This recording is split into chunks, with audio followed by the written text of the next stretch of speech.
Yahuwah is the awesome one, and there is none like him. With him we win, he's our champion. With him we can lose, we always win, he's our champion. Oh, Yahuwah is the awesome one, and there is none like you. With you we win, you're our champion. With you we can't lose, we always win, you're our champion. Oh, Yahuwah is the awesome one, and there is none like you. With you we win, you're our champion. With you we can lose, we always win, you're our champion. Oh, Yahuwah is the awesome one, and there is none like you. With you we win, you're our champion.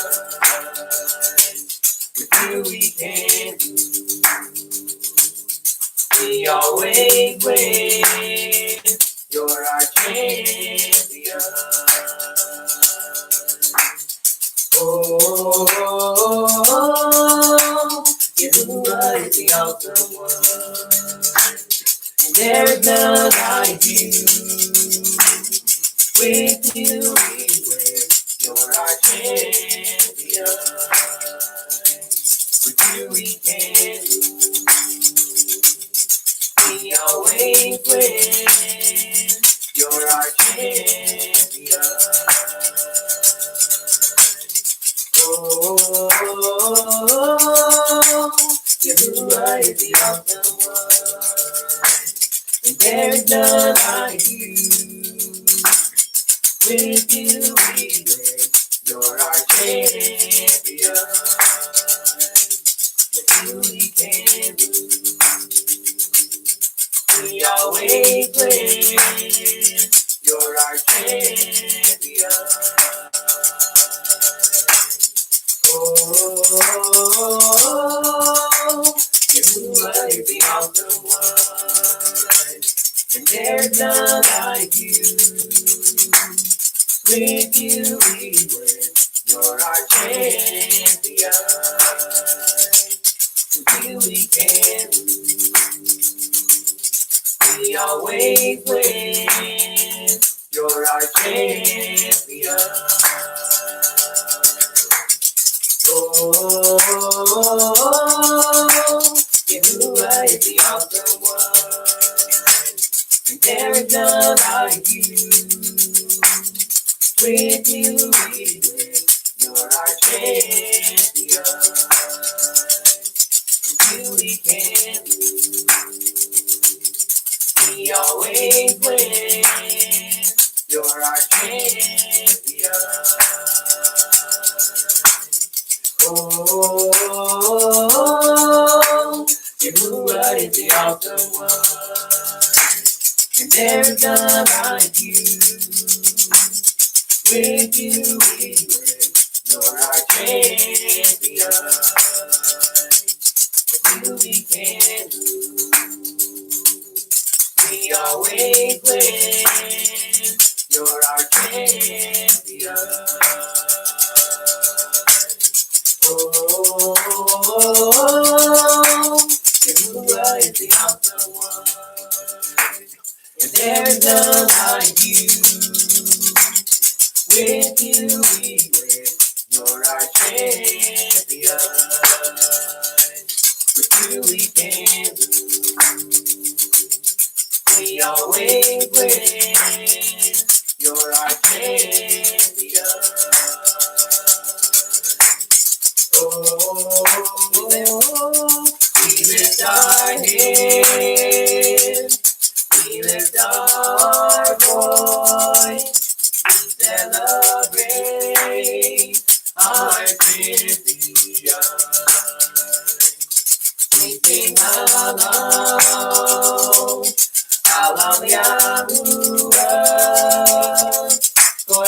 King who is victorious. We lift our hands, we lift our voice, we celebrate our champion. We sing halal,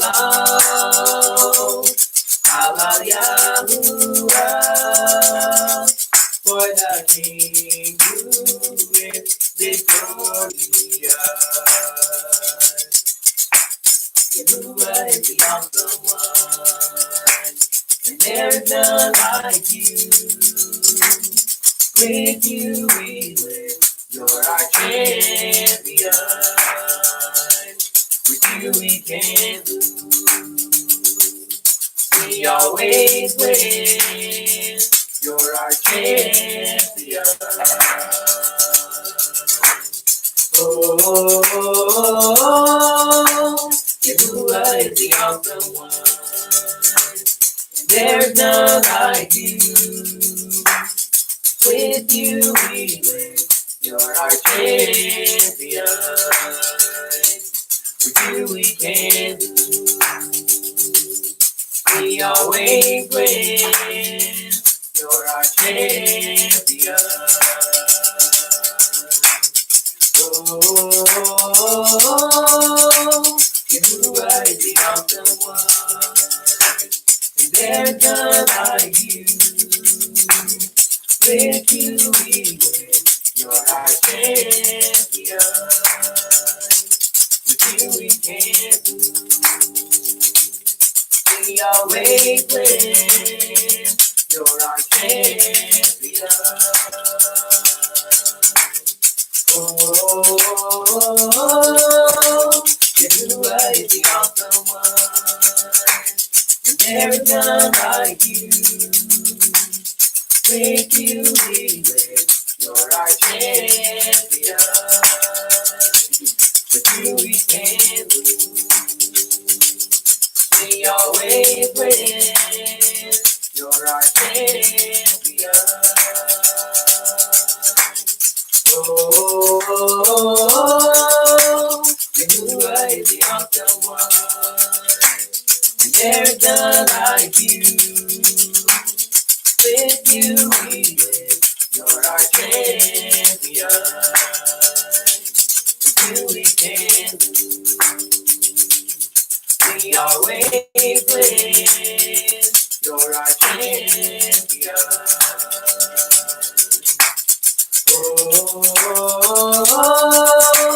Yahuwah is the awesome one, and there's none like you. With you we live, you're our champion. With you we can't lose, we always win, you're our champion. Oh, we lift our hands, we lift our voice, we celebrate our champion. We sing halal, halal Yahuwah,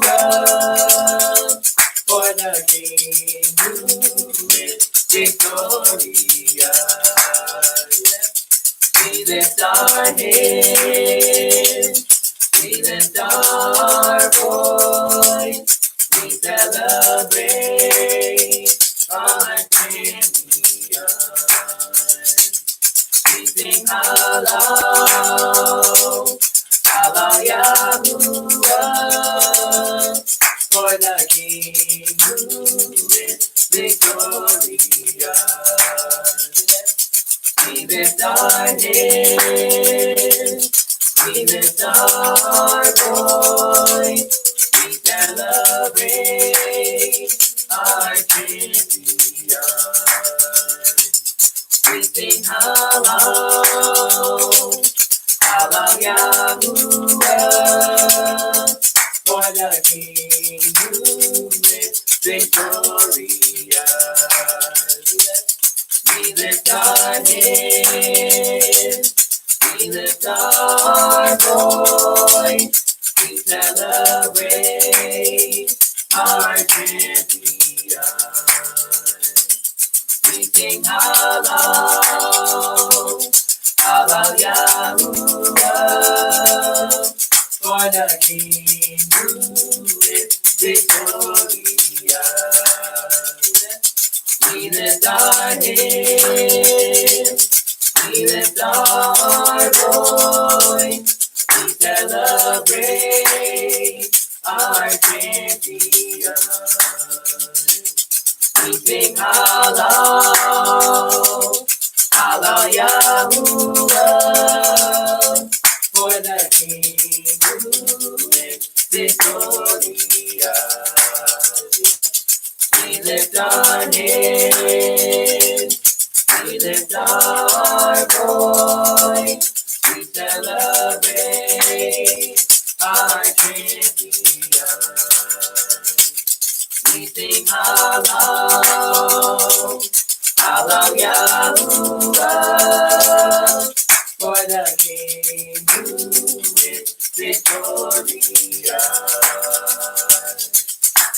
Yahuwah is the awesome one, and there is none like you. With you we live, you're our champion. With you we can do, we always win, you're our champion. Oh, Yahuwah is the awesome one, and there's none like you. With you we live, you're our champion. With you we can do, we always win, you're our champion. Oh, Yahuwah is the awesome one, and there's none like you. With you we live, you're our champion. With you we can do, we always win, you're our champion. Oh, Yahuwah is the awesome one, and there's none like you. With you we live, you're our champion. With you we can do, we always win, you're our champion. Oh,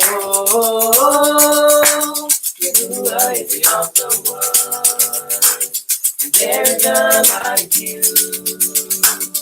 With you we live, you're our champion. With you we can do, we always win, you're our champion.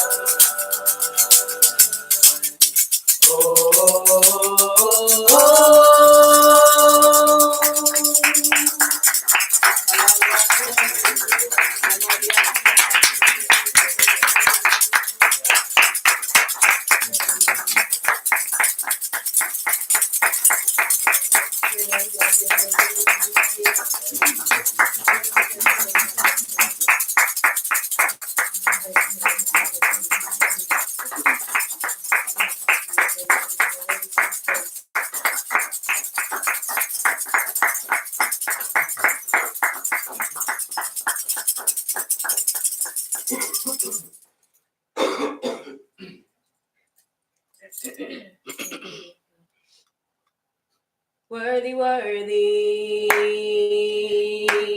Yahuwah is worthy of my praise.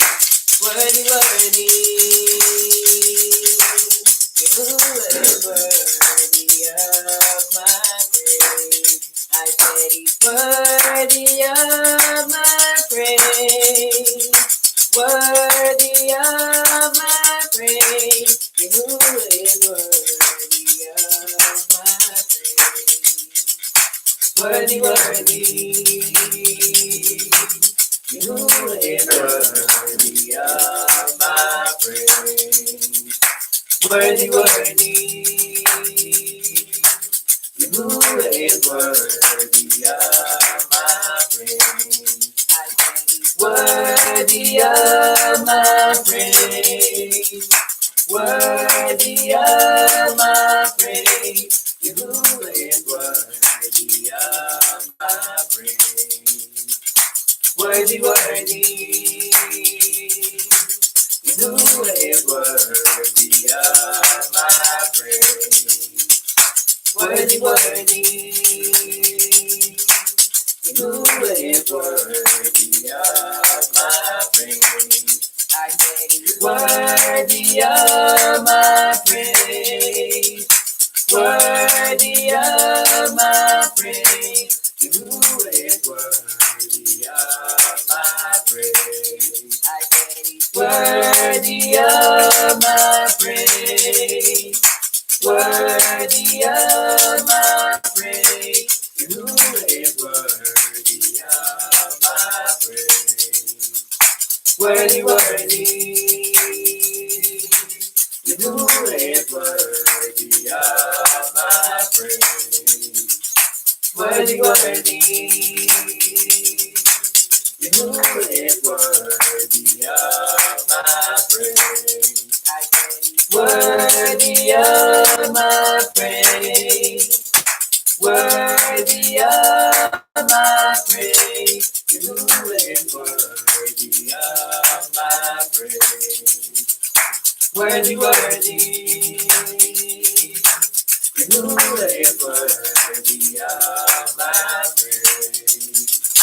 Worthy, worthy, you is worthy of my praise. Worthy of my praise. Worthy of my praise. You is worthy of my praise. Worthy of my praise. Worthy of my praise. You is worthy of my praise. Worthy, worthy, you is worthy of my praise. Worthy, worthy, you is worthy of my praise. Worthy of my praise. Worthy of my praise. You is worthy of my praise. Worthy of my praise. Worthy of my praise. You is worthy of my praise. Worthy, worthy, you is worthy of my praise. Worthy, worthy, you is worthy of my praise. Worthy of my praise. Worthy of my praise. You is worthy of my praise. Worthy of my praise. Worthy of my praise. You is worthy of my praise. Worthy, worthy, you is worthy of my praise. Worthy, worthy,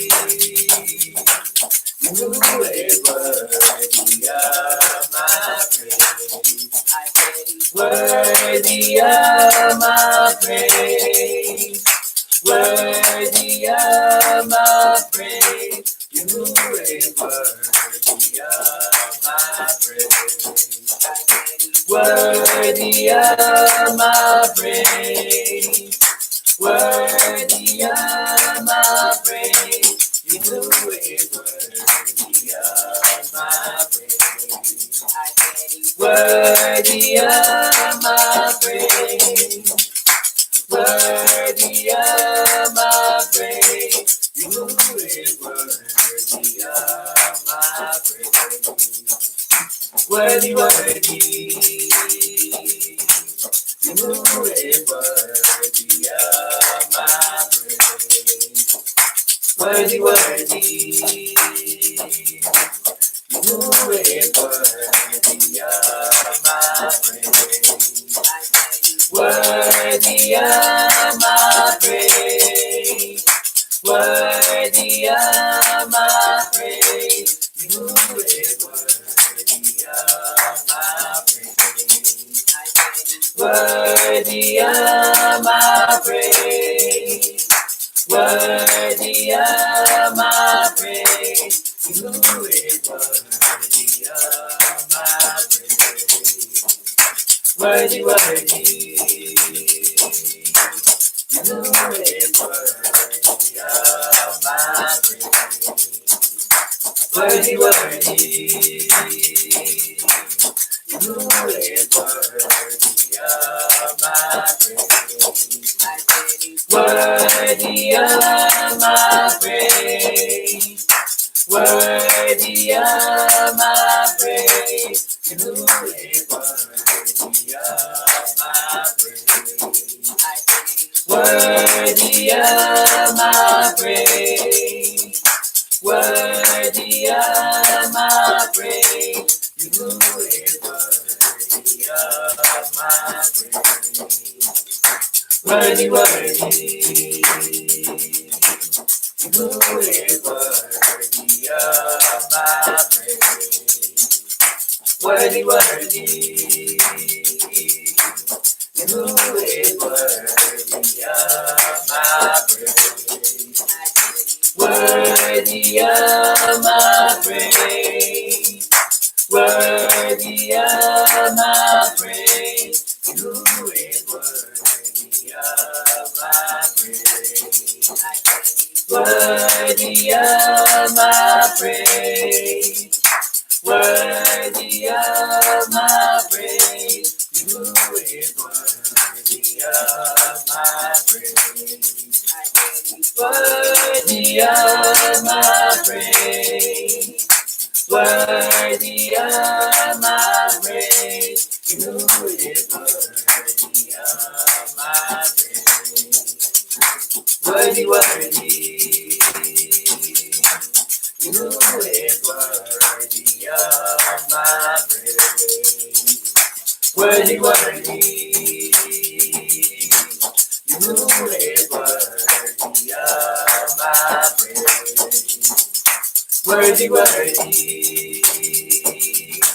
You is worthy of my praise, worthy of my praise, worthy of my praise. You is worthy of my praise, worthy of my praise, worthy of my praise. You is worthy of my praise, worthy of my praise, worthy of my praise. You is worthy of my praise, worthy, worthy.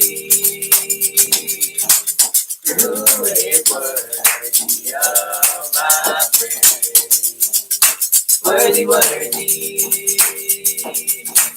You is worthy of my praise, worthy, worthy. You is worthy of my praise, worthy of my praise, worthy of my praise. You is worthy of my praise, worthy, worthy. You is worthy of my praise, worthy, worthy. You is worthy of my praise. Worthy of my praise. Worthy of my praise. You is worthy of my praise. Worthy of my praise.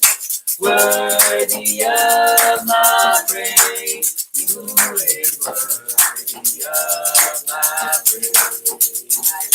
Worthy of my praise. Worthy of my praise. You is worthy of my praise. Worthy, worthy.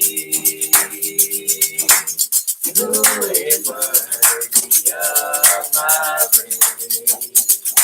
Worthy, worthy.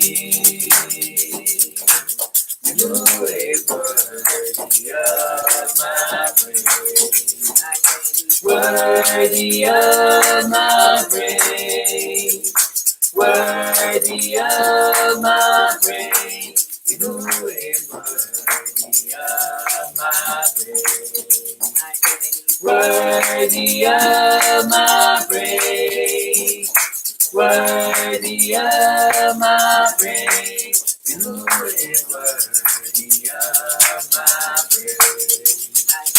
Worthy of my praise. Worthy of my praise. You is worthy of my praise. Worthy, worthy. You is worthy of my praise. Worthy, worthy. You is worthy of my praise.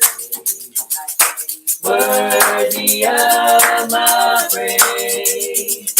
Worthy of my praise. You is worthy of my praise. Worthy of my praise. Worthy of my praise. You is worthy of my praise. Worthy, worthy. You is worthy of my praise. Worthy, worthy. You is worthy of my praise. Worthy, worthy. You is worthy of my praise. Worthy of my praise. Worthy of my praise. You is worthy of my praise. Worthy of my praise. Worthy of my praise. You is worthy of my praise. Worthy of my praise. Worthy of my praise. You is worthy of my praise. Worthy, worthy. You is worthy of my praise. Worthy, worthy. You is worthy of my praise. Worthy, worthy. You is worthy of my praise.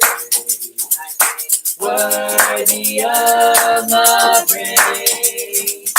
Worthy of my praise. You is worthy of my praise. Worthy of my praise. Worthy of my praise. You is worthy of my praise. Worthy, worthy. You is worthy of my praise.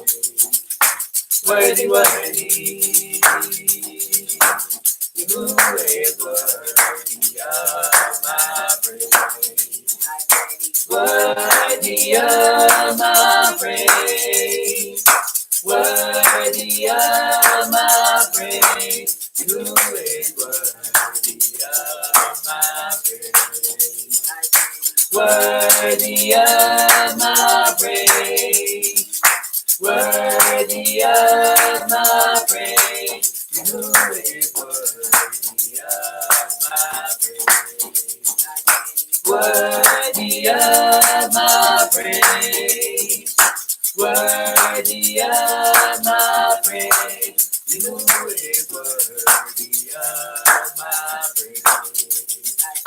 worthy of my praise, worthy of my praise, worthy of my praise. You is worthy of my praise, worthy, worthy. You is worthy of my praise, worthy, worthy. You is worthy of my praise, worthy, worthy. You is worthy of my praise, worthy of my praise, worthy of my praise. You is worthy of my praise, worthy of my praise, worthy of my praise. You is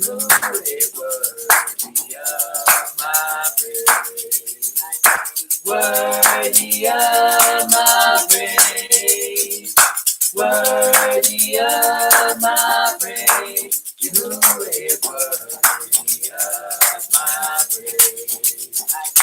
worthy of my praise, worthy of my praise, worthy of my praise. You is worthy of my praise.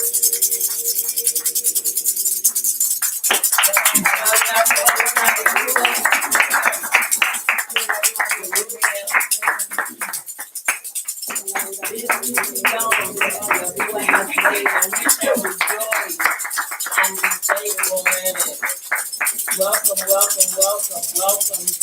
Messengers of Yahuwah's Kingdom of Grateful Week Ministries Shabbat class, a time that we come to learn, a time that we come to give the Abba our praise and to give him our undivided attention in this our time of celebration and commemoration of a time of rest, a time that we cease from all our labor, a time that we cease from spending and from buying and from doing any type of work.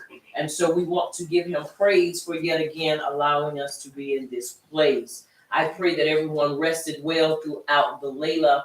I pray that Abba Yahuwah mercy continue to embrace you and bring you to this place. And it is so. And it is so. We want to begin with the Baruch of the Torah, and then we want to read the Ten Commandments. So let us begin by repeating this. Baruch atah. Baruch atah. Excuse me. Baruch Yahuwah. Baruch Yahuwah. The Baruch one. The Baruch one. Baruch is Yahuwah. Baruch is Yahuwah. The Baruch one. The Baruch one. For all eternity. For all eternity. Baruch atah. Baruch atah. Yahuwah. Yahuwah. Our supreme one. Our supreme one. Excuse me. King of the universe. King of the universe. Who selected us from all the peoples. Who selected us from all the peoples. And gave us his Torah. And gave us his Torah. Excuse me. Baruch atah. Baruch atah. Yahuwah. Yahuwah. Giver of the Torah. Giver of the Torah. And it is so. And it is so. Baruch atah. Baruch atah. Yahuwah. Yahuwah. Our supreme one. Our supreme one. King of the universe. King of the Who universe. gave us the Torah of truth. Who gave us the Torah of truth. And implanted eternal life within us. And implanted eternal life within us. Baruch atah. Baruch atah. Yahuwah. Yahuwah. Giver of the Torah. Giver of the Torah. And it is so. And it is so. And it is so. And it is so. Now we will have the reading of the Ten Commandments done by Matthias. And it is so.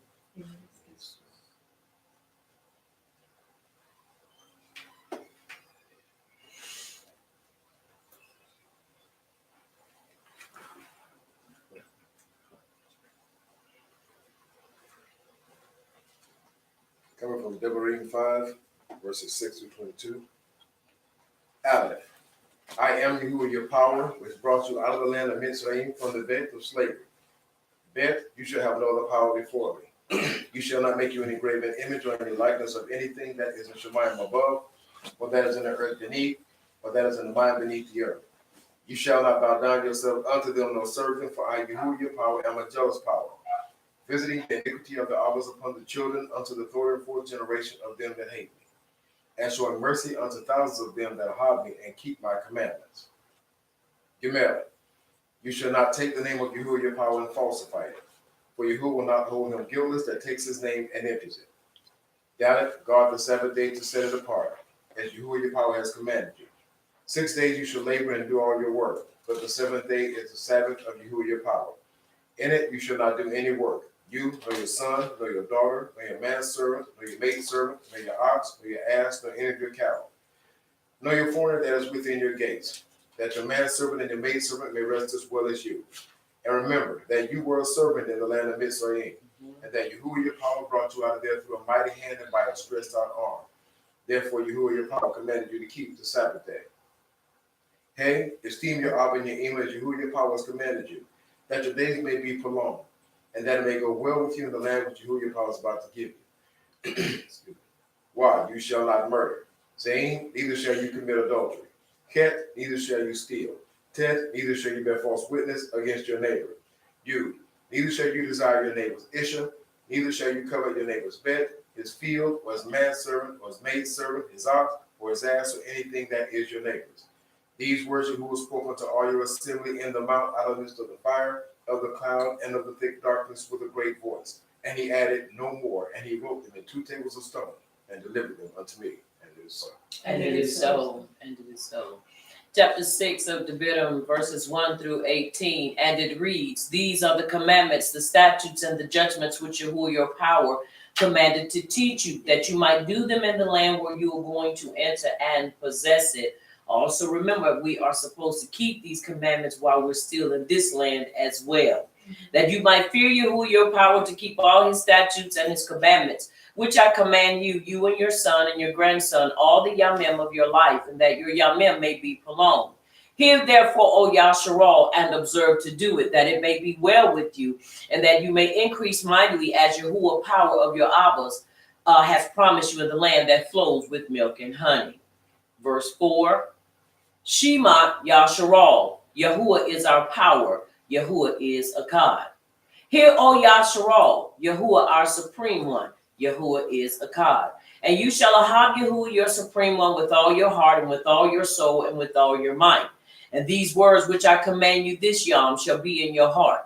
And you shall teach them diligently unto your children, and shall talk of them when you sit in your bed, and when you walk by the way, and when you lie down, and when you rise up. And you shall bind them for a sign upon your hand, and they shall be as frontlets between your eyes. To fall, to what? Bind to the mind. To bind to the mind. We must give the instructions of Abba Yahuwah access to our mind, your processing center, the place where you process, the place of your reasoning, so that it can be processed and then filtered into your heart. Excuse me.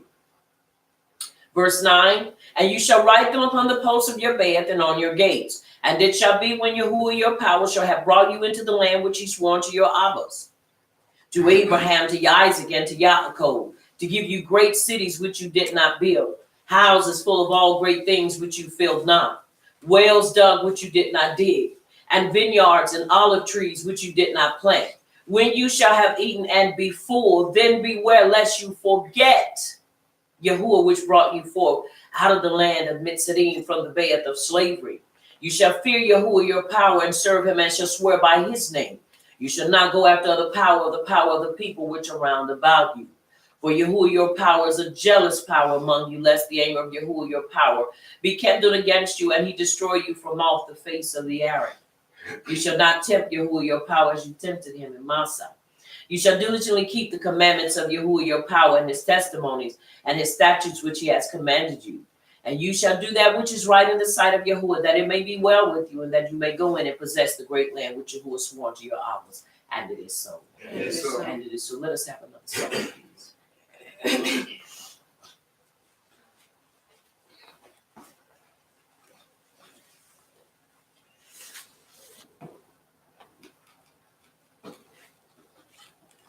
Yahuwah,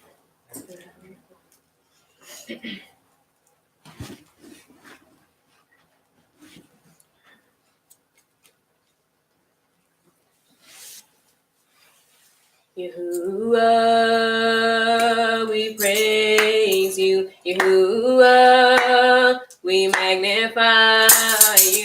Yahuwah, we lift your name up high in all the earth. Yahuwah, we magnify you. Baruch Yahuwah, we lift your name up high in all the earth, high in all the earth.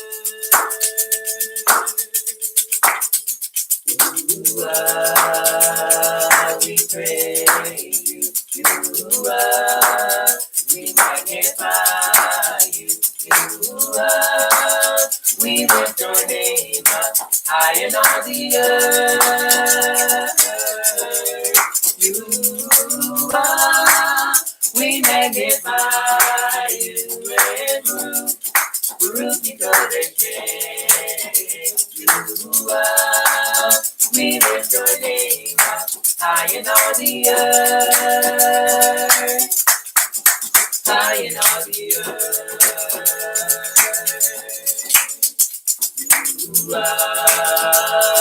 We praise you, we magnify you, we lift your name up high in all the earth. We magnify you and Baruch Yahuwah, we lift your name up high in all the earth, high in all the earth.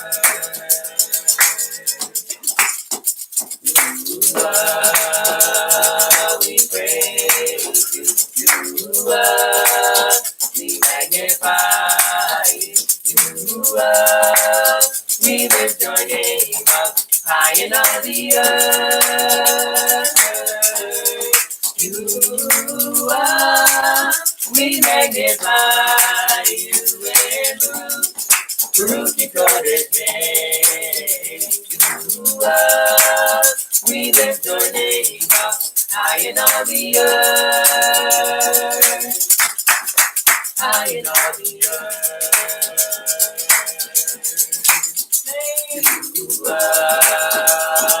We praise you, we magnify you, we lift your name up high in all the earth.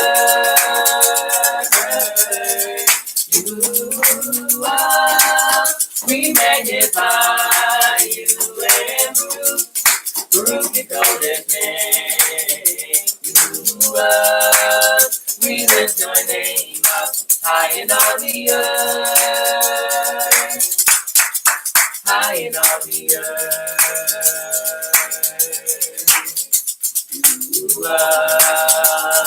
We praise you, we magnify you, we lift your name up high in all the earth. We magnify you and Baruch Yahuwah, we lift your name up high in all the earth, high in all the earth.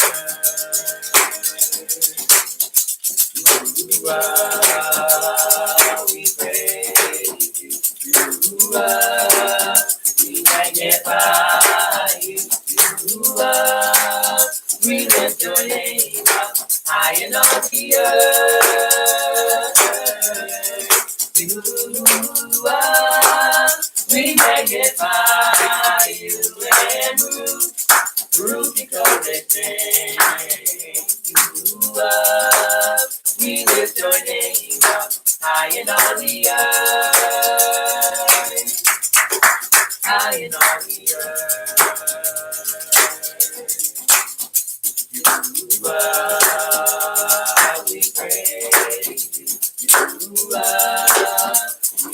magnify you. Yahuwah, we lift your name up high in all the earth. Yahuwah, we magnify you. Baruch Yahuwah, we lift your name up high in all the earth. High in all the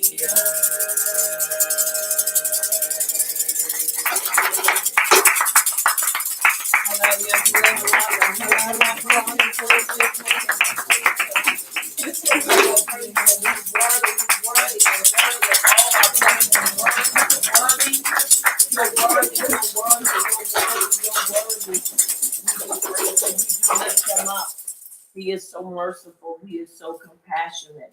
He is our Savior. He is our King, and there is none like him. We do appreciate him. We want to turn our attention to Yahus, the son of Nun, chapter 1, verses 7 and 8, our confession, as we do all the time when we're in class, and it ought to be a part of our daily confession, not just when we're in class, but a part of our daily confession, once again, to help us to unlearn the ways that we once walked in, to learn the ways of Abba Yahuwah. And the first thing we must do is recondition our mind to learn the ways of Abba Yahuwah, especially when we oppose those things.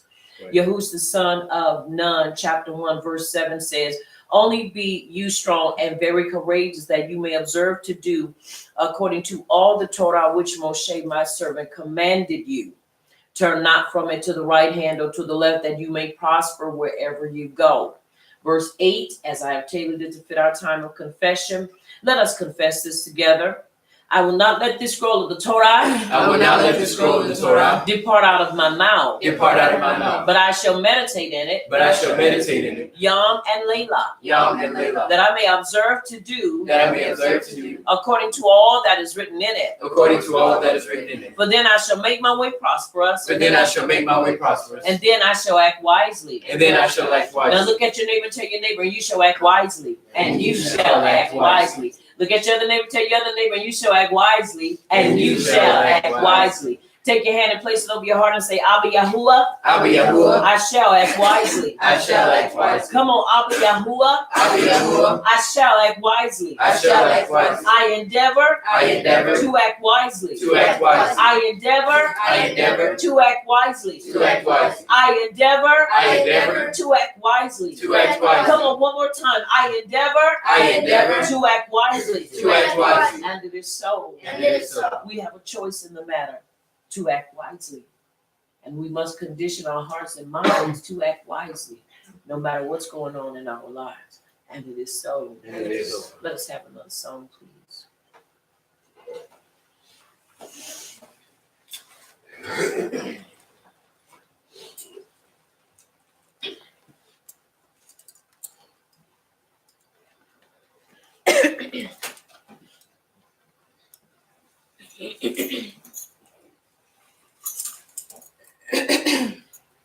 How great is Yahuwah? Sing with me, how great is Yahuwah? Oh, see how great is Yahuwah? Singing, oh, how great is Yahuwah? Sing with me, how great is Yahuwah? Oh, see how great is Yahuwah. Singing, oh, how great is Yahuwah. Sing with me, how great is Yahuwah. Oh, see how great is Yahuwah. You're the name above all names. And you are worthy of our praise. And our hearts to sing praise. Is Yahuwah. You're the name above all names. You're the name above all names. And you are worthy You are worthy of our praise. And our hearts will sing how great is Yahuwah. How great is Yahuwah. Sing with me, how great is Yahuwah. Oh, we'll see how great is Yahuwah. How great is Yahuwah. Sing with me, how great is Yahuwah. Oh, we'll see how great is Yahuwah. You're the name above all names. You're the name above all names. And You are worthy of our praise. And our hearts will sing how great is Yahuwah. You're the name above all names. You're the name above all names. And You are worthy of our praise. And our hearts will sing how great is Yahuwah. How great is Yahuwah. Oh, see how great is Yahuwah. How great is Yahuwah. Sing with me, how great is Yahuwah. Oh, see how great is Yahuwah. You're the name above all names. You are worthy of our praise. And our hearts will sing how great is Yahuwah. You're the name above all names. You are worthy of our praise. And our hearts will sing how great is Yahuwah. How great is Yahuwah. Sing with me, how great is Yahuwah. Oh, we'll see how great is Yahuwah. How great is Yahuwah. Sing with me, how great is Yahuwah. Oh, we'll see how great is Yahuwah. You're the name above all names. You are worthy of our praise. And our hearts will sing how great is Yahuwah. You're the name above all names. You are worthy of our praise. And our hearts will sing how great is Yahuwah. How great is Yahuwah. Sing with me, how great is Yahuwah. Oh, see how great is Yahuwah.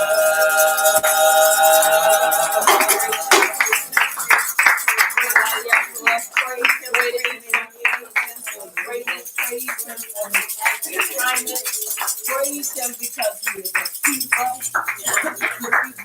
Praise him because he is the heart of our lives. Praise him because he is worthy is our praise. And we do appreciate him. The sacrifices of the wicked is an abomination, hateful and exceedingly offensive unto you, Abba Yahuwah, but the prayer of the upright, it is your delight. And it is so. And it is so. Ayah 33:4, the Ruach Kodesh of Yahuwah hath made me, and the breath of the Almighty hath given me life. Somebody say he's a life giver. He's a life giver. Micah 3:8, but truly I am full of power by the Ruach Kodesh of Yahuwah, and of judgment and of might, to declare unto Yaakov his transgression, and to Yahshua his sin. And it is so. And it is so. Excuse me. Tehillim 34:15. The eyes of Yahuwah are upon the upright, and his ears are open unto our cry. Verse 17, the upright cry, and Yahuwah heareth and delivereth us out of all our troubles. And it is so. And it is so. Micah 1:8, but truly, but we shall receive power after that. The Ruach Kodesh is come upon us, and we shall be witnesses unto him both in Jerusalem and all Judea and in Shamorah, and unto the uttermost part of the earth. And it is so. And it is so. Tehillim 1:1. Baruch is the man that walketh not in the counsel of the unrighteous, nor standeth in the way of sinners, nor sitteth in the seat of the scornful, but his delight is in the instructions of Abba Yahuwah, and he doth meditate upon it, and it is so. And it is so. Ibram 11:6, for without belief it is impossible to please him.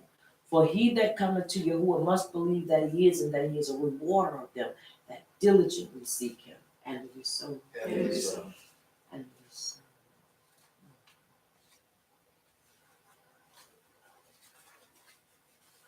And it is so. All right, let's have another song.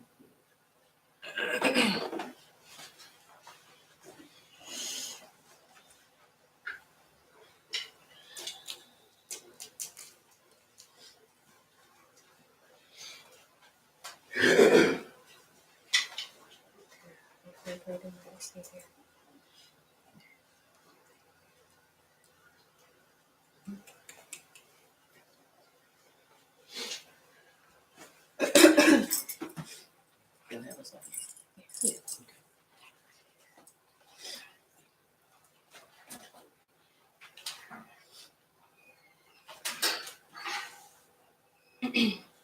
We bring the sacrifice of praise into the house of Yahuwah.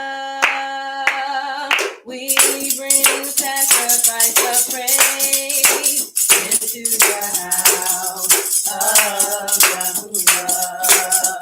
And we offer up to you the sacrifices of thanksgiving, and we offer up to you the sacrifices of praise. We bring the sacrifice of praise into the house of Yahuwah. We bring the sacrifice of praise into the house of Yahuwah, and we offer up to you the sacrifices of thanksgiving, and we offer up to you the sacrifices of praise. We bring the sacrifice of praise into the house of Yahuwah. We bring the sacrifice of praise into the house of Yahuwah, and we offer up to you the sacrifices of thanksgiving, and we offer up to you the sacrifices of praise. We bring sacrifice of praise into the house of Yahuwah. We bring sacrifice of praise into the house of Yahuwah, and we offer up to you the thanksgiving, and we offer up to you the sacrifices of praise. We bring the sacrifice of praise into the house of Yahuwah. We bring the sacrifice of praise into the house of Yahuwah. And we offer up to you the sacrifices of thanksgiving, and we offer up to you the sacrifices of praise. We bring the sacrifice of praise into the house of Yahuwah. We bring the sacrifice of praise into the house of Yahuwah.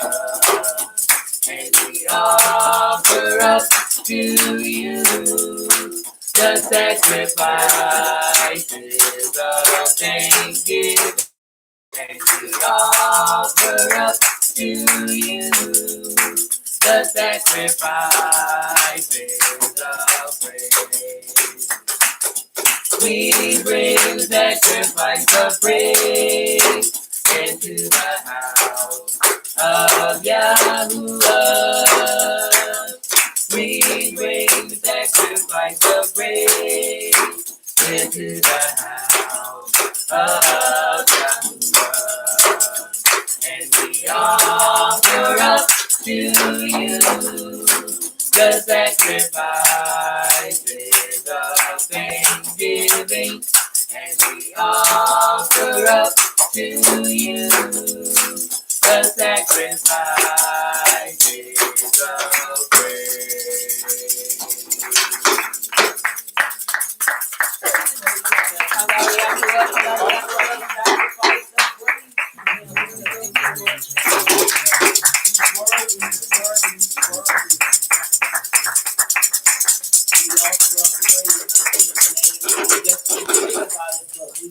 We are about his business.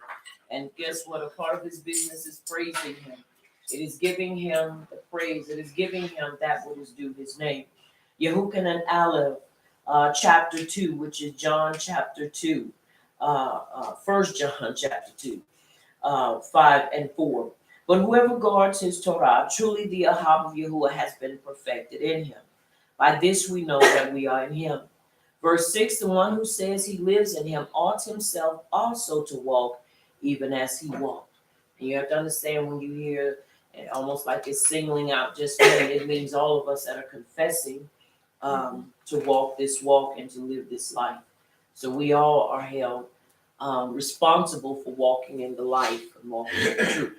Yehukanan Aleph, chapter 5, verses 3 through 15. Once again, I read this specifically to reinforce our belief in the Mashiach, Yahush, the Mashiach, not Jesus Christ, Yahush, our Mashiach, his name. And the reason it's important for us to constantly keep this upon our hearts and to keep it fresh and to keep it hot on our hearts is because you have to understand the enemy's desire and his goal is to shake our belief in Yahush. That's right. It is his desire to shake our belief in Abba Yahuwah. You have to understand, he doesn't just come to try to destroy the bridge completely. He starts with the foundation. He starts with that what holds the bridge up. And if he can get us to start disbelieving and walk away from Yahush the Mashiach, then eventually he will get us to walk away from Abba Yahuwah. That's right. And this is important for us to always remember. Yahush our Mashiach, he is the key to our salvation. That's right. And I have no problem with him. I find no fault in him, period. And so it is important that we remember that. Once again, Yehukanan, Aleph, chapter 5, verses 3 through 15. For this is the ahab for Yahuwah, that we guard his commands, and his commands are not difficult. The reason we have to guard it is because it's not only precious to us, but it is powerful to us. That's right. Anything that we guard means it has great value. You don't guard trash, you discard it. That's right. But if it is something of value, then you know somebody else is going to want it when they realize that it's valuable. Very important for us to understand that. And the enemy knows that the commandments of Abba Yahuwah are valuable to us. Right. They are our life. They are our, it is what brings substance into our lives. That's right. And so it is very important that we guard it. Why? Because the enemy wants us to get rid of it. That's right. And so we have to guard it. And it is so. And it is so. Verse 4, because everyone having been begotten of Yahuwah overcomes the world. And this is the overcoming that has overcome the world, our belief. Who is the one who overcomes the world but he who believes that Yahush is the son of Yahuwah? This is the one that came by water and blood, Yahush Mashiach. Not only by water, but by water and blood. And it is the Ruach who bears witness, because the Ruach is the truth. Because there are three who bear witness, the Ruach and the water and the blood. And the three are in agreement. If we receive the witness of men, the witness of Yahuwah is greater, because this is the witness of Yahuwah which he has witnessed concerning his son. The one who believes in the son of Yahuwah has the witness in himself. The one who does not believe Yahuwah has made him a liar, because he has not believed the witness that Yahuwah has given him concerning his son. And this is the witness, that Yahuwah has given us eternal life, and this life is in his son. He who possesses the son possesses life. He who does not possess the son of Yahuwah does not possess life. I have written this to you who believe in the name of the son of Yahuwah, so that you know that you possess everlasting life, and so that you believe in the name of the son of Yahuwah. And this is the boldness that we have in him, that if we ask whatever according to his desire, he hears us. And if we know that he hears us, whatever we ask, we know that we have the petitions that we have asked of him. And it is so. And it is so. And it is so. One thing you must understand is that when you continue to read in the scroll of Yehukanan, and then when you begin to read also in Revelations, you understand that Yehukanan had a fight on his hands. What was the fight? He had to fight against the teachings of Gnosticism. He had to ward, and he had to constantly remind the believers of that time to not forfeit and to not forsake the gift that was given unto us that bridges the gap and gives us eternal life. Nowhere do we see in Yehukanan and any other passage of writings, when you have come to understand what the writings represent and what they mean, has it ever gone against the Torah. Right. It is the interpretation. This is why I say, as many people say, well, the King James, they swear on the King James Bible. Well, I don't like the King James Version. Right.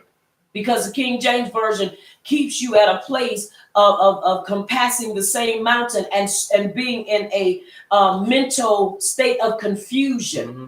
Why does it confuse you? Because of the interpretation. You have to understand the King James Bible was never written for us. Right, it was written for Christianity. Right. So it's going to go along the lines of Christianity. And this is why we must get the right renderings of our scrolls so that we're able to understand. And when we understand, we're able to walk in truth. We're able to truly understand when he said that he's going to recover us. These are the 3 R's that he gave me from the very beginning of our walk: recovery, restoration, and revival. Right. Until there is a true recovery of who we are, there can never be a true restoration. Once we are restored, then the true revival will come to us as a people. Right. And this is so important to us as a people to understand and grasp. Right. It's just like information on building anything. If you're building a specific house or a specific unit or what have you, you need the instructions that speak specifically concerning building that building. Right. If I'm going to build an 8-bedroom home, I don't need the blueprint for a 3-bedroom home. That's right. So I can't follow the format for Christianity when I'm walking in truth. That's right. So it's important that we understand. Once again, it's important that we unlearn the way we once walked in and learn the truth. That's right. This is what helps to fortify us. This is what helps to solidify us. This is what helps us to be strong in our commitment and our belief in the Abba. And it is so. And it is so. And it is so. At this time, we're going to do our affirmations. Once again, very important unto us as a people that we grab a hold of it and let it grab a hold of us. You know, we always say, well, I'm going to wear this. Did you not know that you don't only wear your clothes, but your clothes wear you? Right. It's true. That's right. You don't just wear your clothes wear you. That's why most of the time people have their stuff tailor made because they understand, you know, hey, I don't just wear my clothes wear me. That's right. And this is why we do what we do. Are you hearing? Yes. All right, let us say this together. Excuse me. I purpose to develop my ruach. I purpose to develop my ruach. I purpose to walk in the light of Torah. I purpose to walk in the light of Torah.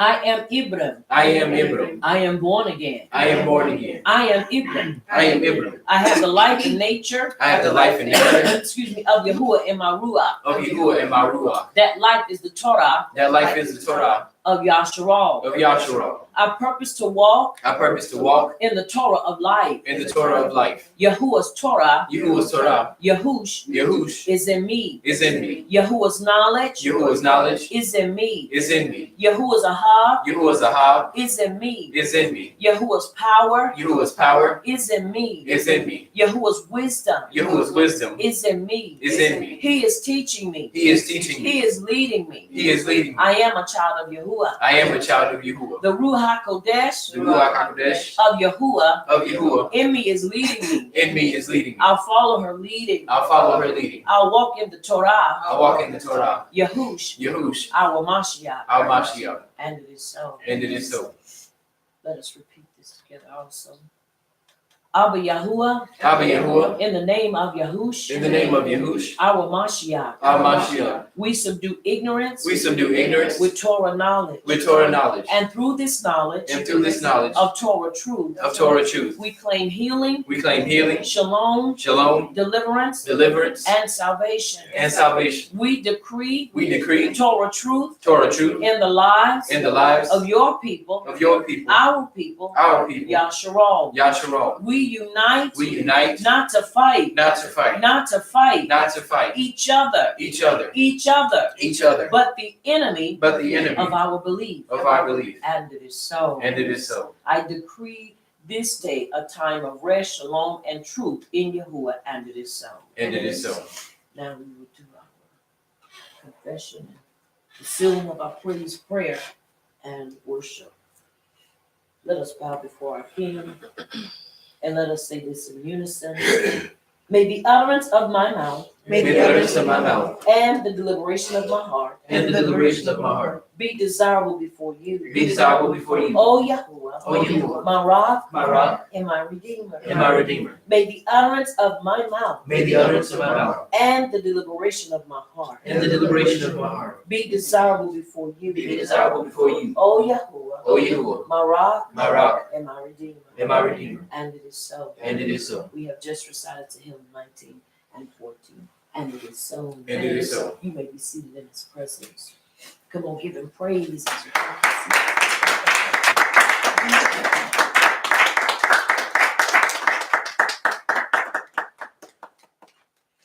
Once again, we are delighted, excited, and truly, truly grateful unto the Abba for waking us up and truly not just waking us up and starting us on our day, because many people have started on their young, but they've started not in the directions of walking in Sabbath rest, but out doing all kind of other things. That's right. But I appreciate him for bringing us back to this place, ready, awakened, and ready to go to the next level of our lives, and in a time of understanding, a time to be able to really understand our way of life, which is so important. I said it and I'll continue to say it. It's not religion, it is a way of life. And this is why it is important that we represent this way of life accordingly, because we have other people that's watching our lives. But above all, if nobody ever takes a look at my life, Abba Yahuwah is watching me. And I want to make sure that my life is pleasing in his sight. I want to make sure that everything that I say and everything that I do brings him esteem. And so it is important that we remember these things. I want to be that one that he wakes up in the morning and shares with me revelation knowledge. I want to be that one that he speaks to me while I'm driving up the road. I want him to speak to me and share the things, the mysteries and the revelations of his Torah. I want him to reveal those things to me. And it takes relationship. You know, we can study all day long. We can study till the cows come home. But it's important we understand it's not just about studying. I know that it's probably going to go over some people's head and probably rattle them. It's not just about studying, because you have scholars, even the atheists study. That's right. But it has nothing to do with that. It has to do with the position and the reason we study. And then not just in our study time, but how are we building a relationship with the Abba? Right. So it is about relationship. And so it is very important that we understand that. Very important. Because once again, you have atheists that don't believe, but they study. And they can tell you the writings and tell you these things from front to back, but it has made no difference in their lives. And so we don't want to just study and there not be a difference made where it can be seen and felt. But we want to touch the Abba's heart to where he trusts us with his instructions even the more. See, because the more we are able to handle, the more he can trust us with. You don't trust people. You know, if a person can't budget $1, you ain't gonna give them no million, because they'll blow it. Right. If you can budget $1, and somebody say, how in the world do you budget $1? Easy. Learn how to go and shop. Be a thrifty shopper. There you go. You ain't got to buy everything just because it's that price. Learn how to find sales. Right. I believe in finding sales. I believe in shopping, you know, for sales. I'm not trying to impress nobody. Exactly. You know, I was in the store, and while I want to say this, turn your attention to chapter 42 of Bereshit. We were in the store, and there was a lady that was in front of us. And this lady had spent about $300, and she didn't have no groceries in her buggy. And we got up there. I had so much stuff, and it came up to about $80-something. That lady told me, boy, you know how to shop. I said, I'm not trying to impress nobody, honey. Trust me, because I'm not trying to make these stores rich. Right. I'm not trying to. And we chuckled a little bit behind that. She said, that lady spent $300. She said she only had 5 bags. We had stuff impress anyone. So when we go and it says, you know, on sale, so that we're gonna get it. Ain't nothing wrong with it. I'm gonna get it. Right. So it's important that we understand that the things that we do, we are not trying to impress people, but we want to remain in the presence and in the face of Abba Yahuwah because of our dedication to him. And so it's important that we understand that. And it is so. And it is so. All right. We are back once again. We have a theme every Shabbat, and our theme is Miketz. It is Miketz, and it means at the end of. And so chapter 41, we read and we found out that it had come to the end of Joseph's time and being in prison, and now his time for release had come.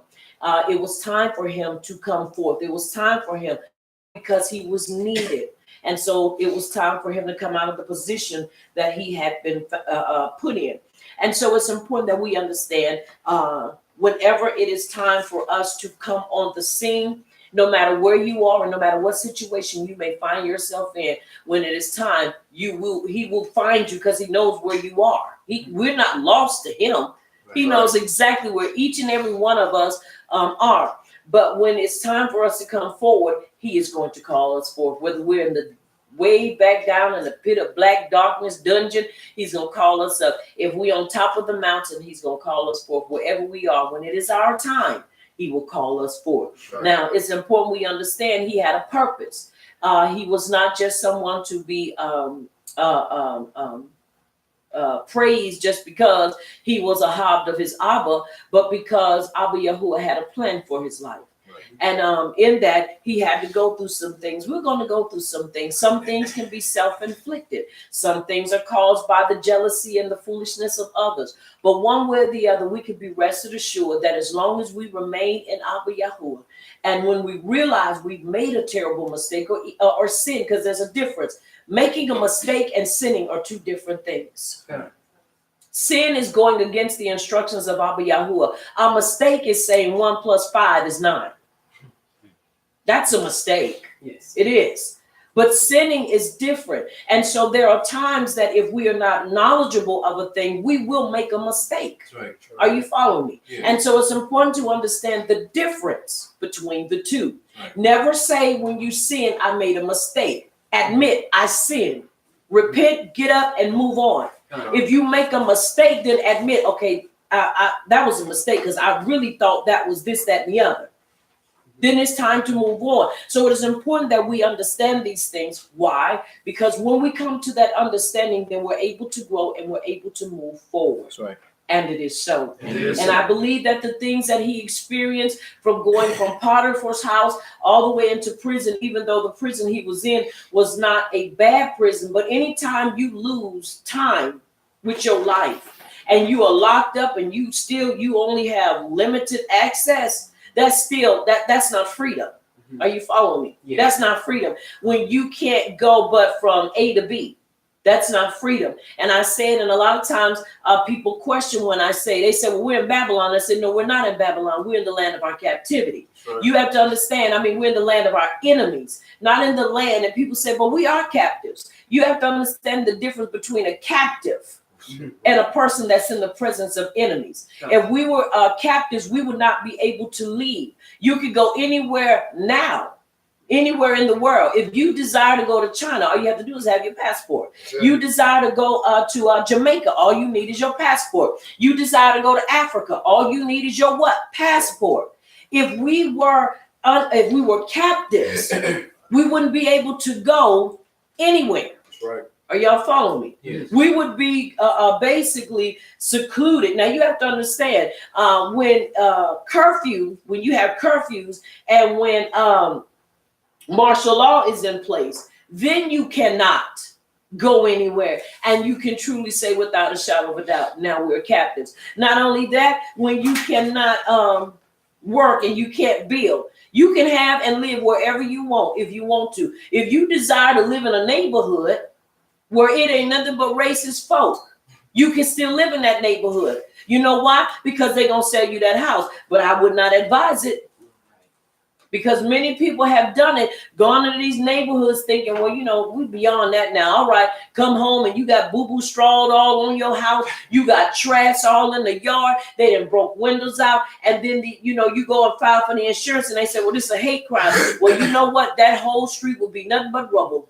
So it wouldn't do me not a bit of greatness to even think about moving in a neighborhood that I got to come home. And I know you live next door to me and you got a baby and I come back and I see boo-boo all on my house from a baby diaper.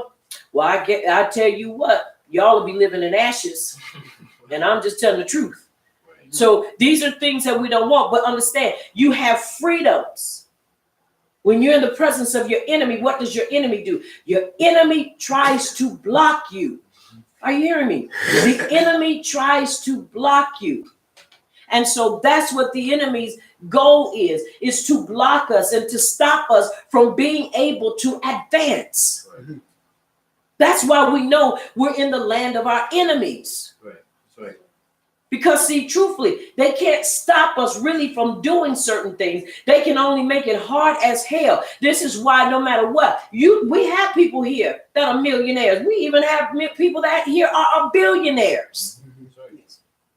But the bottom line is there's only so far they can go. Now, y'all know, and like I say, I want to say this and then we're going to go right into our study.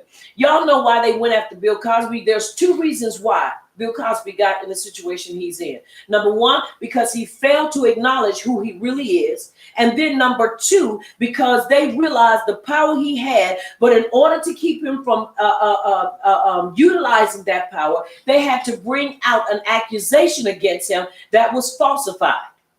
Are y'all hearing me? Yes. And the reason being is because they knew the only way they could stop him from doing this was that they had to bring something out against him like that.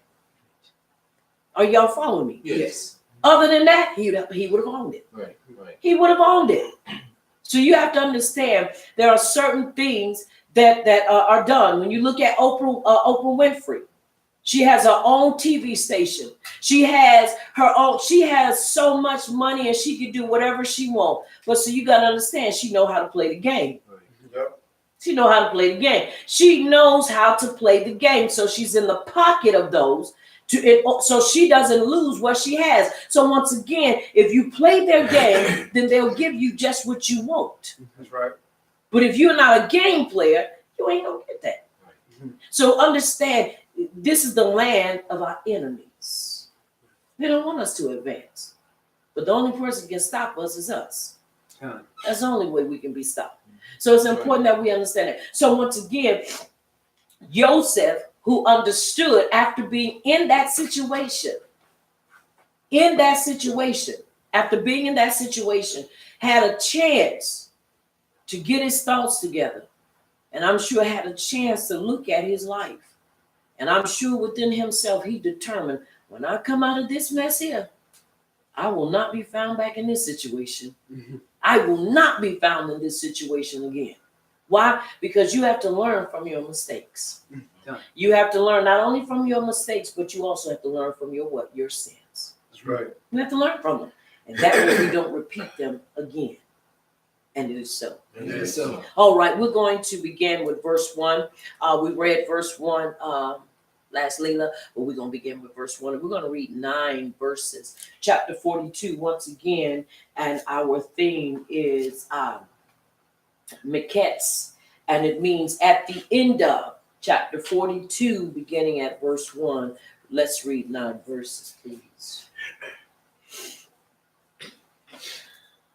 When Yaakov saw that there was grain in Mizraim, Yaakov said to his sons, excuse me, why do you look at one another?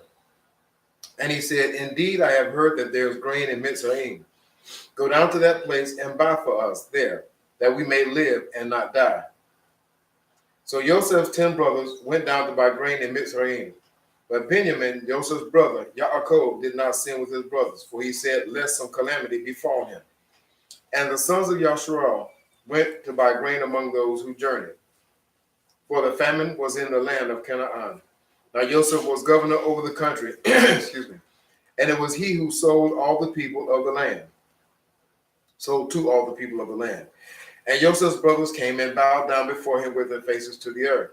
Joseph saw his brothers and recognized them, but he acted as a stranger to them and spoke harshly to them and said to them, where do you come from? And they said, from the land of Canaan to buy food. So Joseph recognized his brothers, but they did not recognize him. And Joseph remembered the dreams which he had dreamed about them, and he said to them, you are spies. You have come to scrutinize the tracts of the country. And it is so. And it is so. Oh boy. Now they had to bow to him. Now, when we see this thing now from the vision to the actual reality of it, we see why they were bowing to him. But you have to understand, let's look at it really from this perspective. They were not actually bowing to him, they were bowing to the office. Right. Are you following me? Yes. To the position that he had, because that was the position and the office that he had. You have to understand the position that Joseph had. He had the king's signet ring. That means he just didn't govern Mitzrayim. That meant anywhere he went outside of Mitzrayim, they recognized his authority. His clothing, everything about him said something of importance. It says in charge of the whole land of Mitzrayim. Joseph is given authority that is not regional or just in one city. The signet ring allows him to make decisions and authorize them in the name of Pharaoh. The clothing, jewelry, and transportation all designate his high station. His renaming and his marriage into a priestly mishpachol gives him a new identity as a Mitzrayim noble.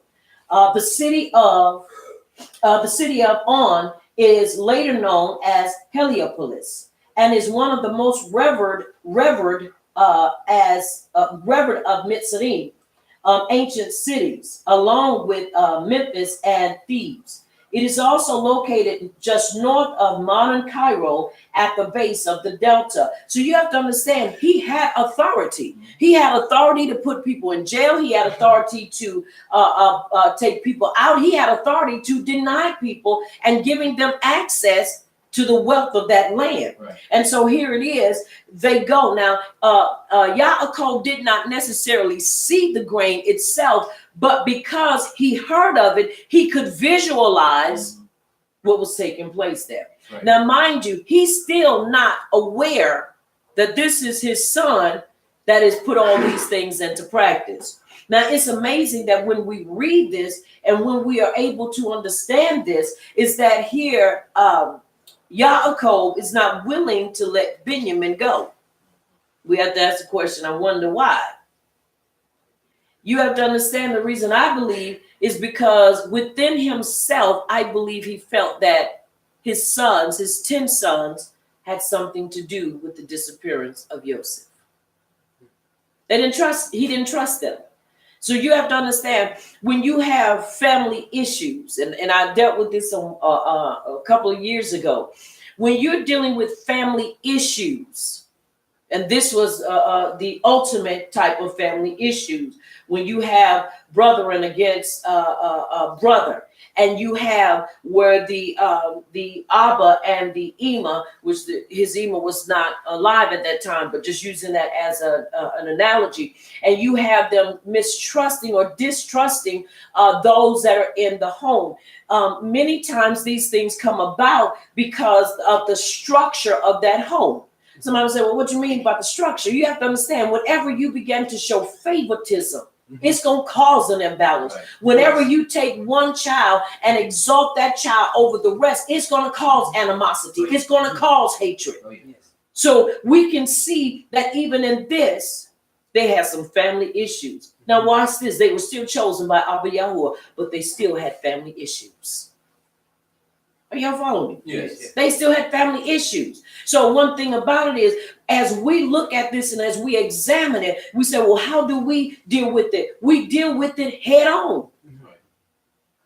We deal with it head on. Now, someone would say, well, what should have Yaakov done? He should have confronted them. Not shut himself down from them. In other words, make himself distant from them. He sent all 10 of them, but he left the baby boy. He said, lest some evil befall him. That signifies he didn't trust them and that he had some type of notion or some type of feeling that they were the reason why. And he wasn't wrong. They were.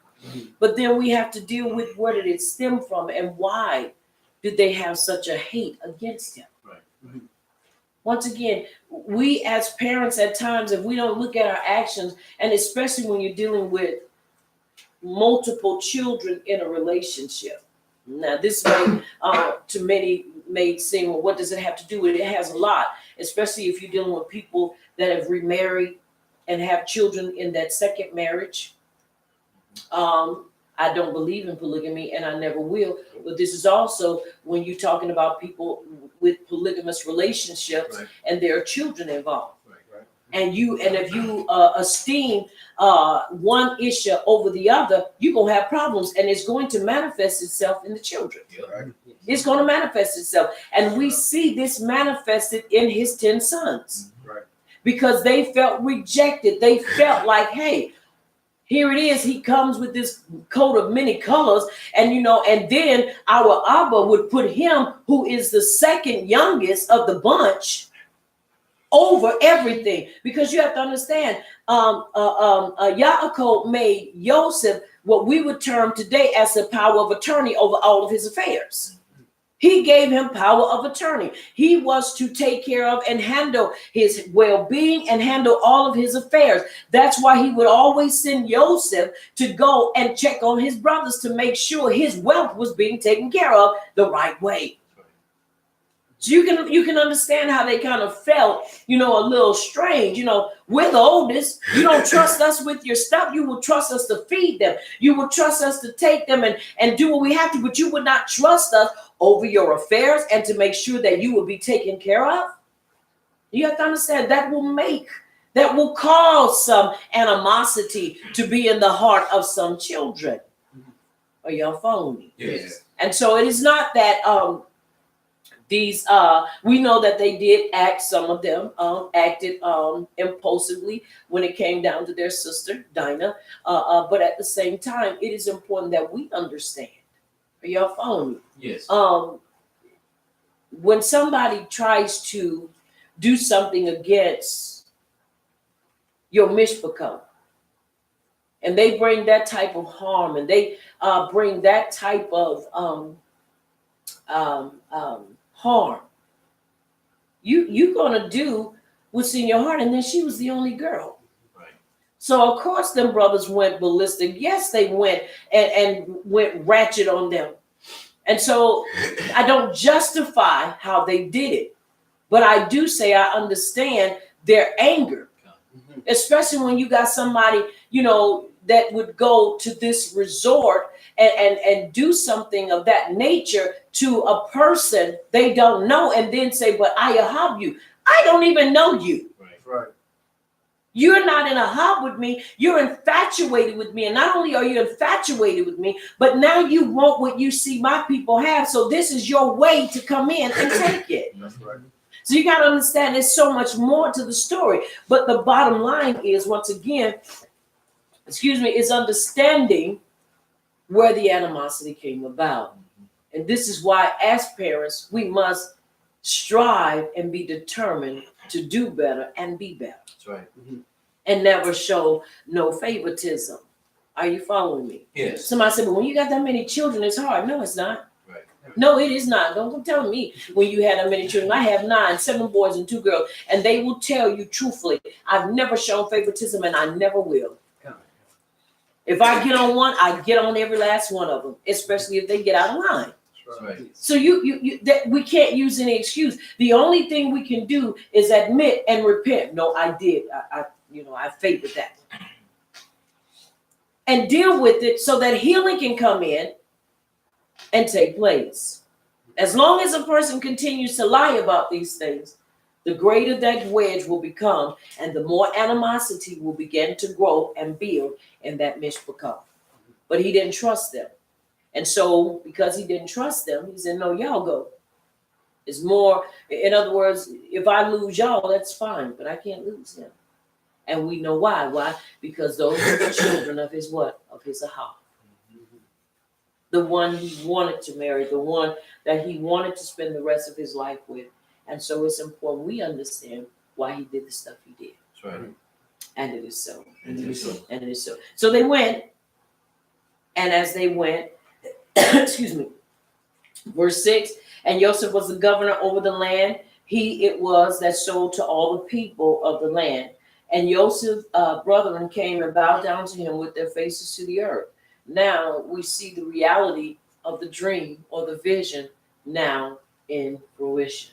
Are you following me? Yes. And so we must understand for it to have gotten to this, that first vision, he had to reveal to Pharaoh, and then Pharaoh had to give him the authority to bring about the actions that would open it up for everybody to be able to come. And wouldn't you know, they would be some of the ones that would come there to participate in this. Right. And so it's important we understand. Now watch this, he recognized them right off. They couldn't recognize him because he probably was bald-headed and face was all painted. Right. And then you have to remember, he's no longer 17 years of age. Right. He's an older man now, probably all, buff and, standing there and probably had an air about him, not arrogant, but acting just like he was what? Mitzri. So this is why when we get to talking about us as a people and how we tend to take on other cultures. Just as we see in light that Joseph was not just living there, but he took on the lifestyle and the culture of the Mitzrayim to where he actually became Mitzrayim. Mhm.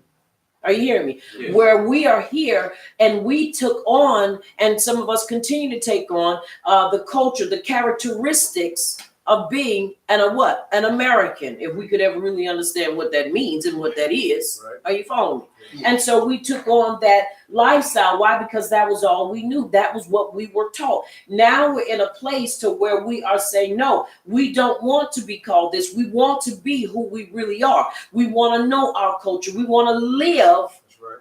in the manner that we're supposed to. Are y'all following me?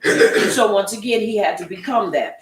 And so they were not able to recognize him. Now, mind you, he's now well versed in being able to speak their language. So he has an interpreter to speak for him. Are y'all following me? Yes. Now, I can imagine, especially when we see what's going on, the first thing, his first reaction was, not response was, oh, now y'all need something. Here y'all come. Are y'all following me? Yes. He knew who they were. And so he spoke roughly with them. And he said unto them, whence come ye? And they said, from the land of Canaan to buy food. And Joseph knew his brethren, but they knew not him. And Joseph remembered the vision or the dream which he dreamed. And so he had to kind of play with it a little bit. And he told them, he said, you're spies. And you can imagine their heart probably dropped. And so it says, there must have been something about them that made the accusation plausible. Possibly they came richly dressed as chiefs, and this gave him the pretext for the charge. Chiefs do not come in person, but send their servants. He said, it may also be that they were among the first to come from Canaan, which I believe they were the first to come. Because remember, Yaakov said, I saw, which we could literally believe that Abba Yahuwah stirred his ruach to see and send them there. Are y'all following me? Yes. Because you have to understand, this was the perfect will of Abba Yahuwah. So we can look at it also, because we can't think about it. When you think about them going to Mitzrayim, what kind of attire do you think they really had on? Right, we don't really know. So me personally, I'm thinking, maybe they went kind of raggedy, but they weren't raggedy. But that's the perception, Right. because they really never show you that they were cheap. Remember, they were not poor. Right. It's just that there was no grain. And so, but if we went on the lack of information, you wouldn't know how to determine how they presented themselves. But I'm inclined to believe that they did go dressed nice. They went dressed with fine attire. And instead of sending somebody, remember, Yaakov sent them. He said, y'all go. It's not that they could not have sent somebody else, but could this possibly be he said go because he basically was ready to get them out of his presence for a little bit? Possible. It's actually possible. And so they go, and here it is. He says they're spies. And like I say, they could have been dressed to the letter. And but one thing about it is we know for sure that they were there. And I believe it was because they were the first. And so on that ground, he accused them, since none had yet come from that land, which indicated that the famine was not yet too severe there. This explains why he asked them whence they came before accusing them. So he asked them, then he set it up, to accuse them, y'all, as spies. Y'all just coming to see what's going on, because y'all trying to come and steal the stuff. So you have to kind of see how he kind of plays with this a little bit. Excuse me. The nakedness of the land, where it is vulnerable to attack, the quantity of the food storage. So you have to understand, he knew it was his brothers coming, but I'm persuaded he knew that they were not coming to take anything from them. But he just kind of had to, take that finger and kind of dig in that little place, kind of just stir that mind to make them kind of be on edge. Y'all follow me? Yes. Very important for us to understand. All right, let's read. Let's start at verse 10. Let's read 9 verses, please. And it is so. Verse 10. No, my master, your servants have come to buy food, they said. We are all sons of one man. We are honest. Your servants are not spies. But no, he said to them, you have come to see the weakness of the land.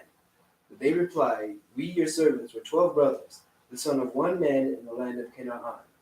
The youngest is now with our Abba, and one is no longer living. Then Joseph said to them, I have spoken. You are spies. This is how you will be tested. As surely as Pharaoh lived, you will not leave this place unless your youngest brother comes here. Send one from among you to get your brother. The rest of you will be in prison so that your words can be tested to see if they are true. If they are not, then as surely as Pharaoh lives, you are spies. So Joseph imprisoned them together for 3 days. On the third day, Joseph said to them, I fear you who will do this, and you will live. If you are honest, let one of you be confined to the guardhouse, while the rest of you go and take grain to relieve the hunger of your households. And it is so. And it is so. Now let's look at this. This is important too. They go into the discourse, and I believe because they were still guilty about what had taken place. It says, we are all one man's sons. The divine Ruach entered into them, and so unwillingly they included Joseph in we. That is why they go on to say we are traveling together and not from any evil intention. We have come in person and not sent our servants because we are obeying our Abba's orders. Perhaps too, they explain that they traveled together because of the dangers of the road.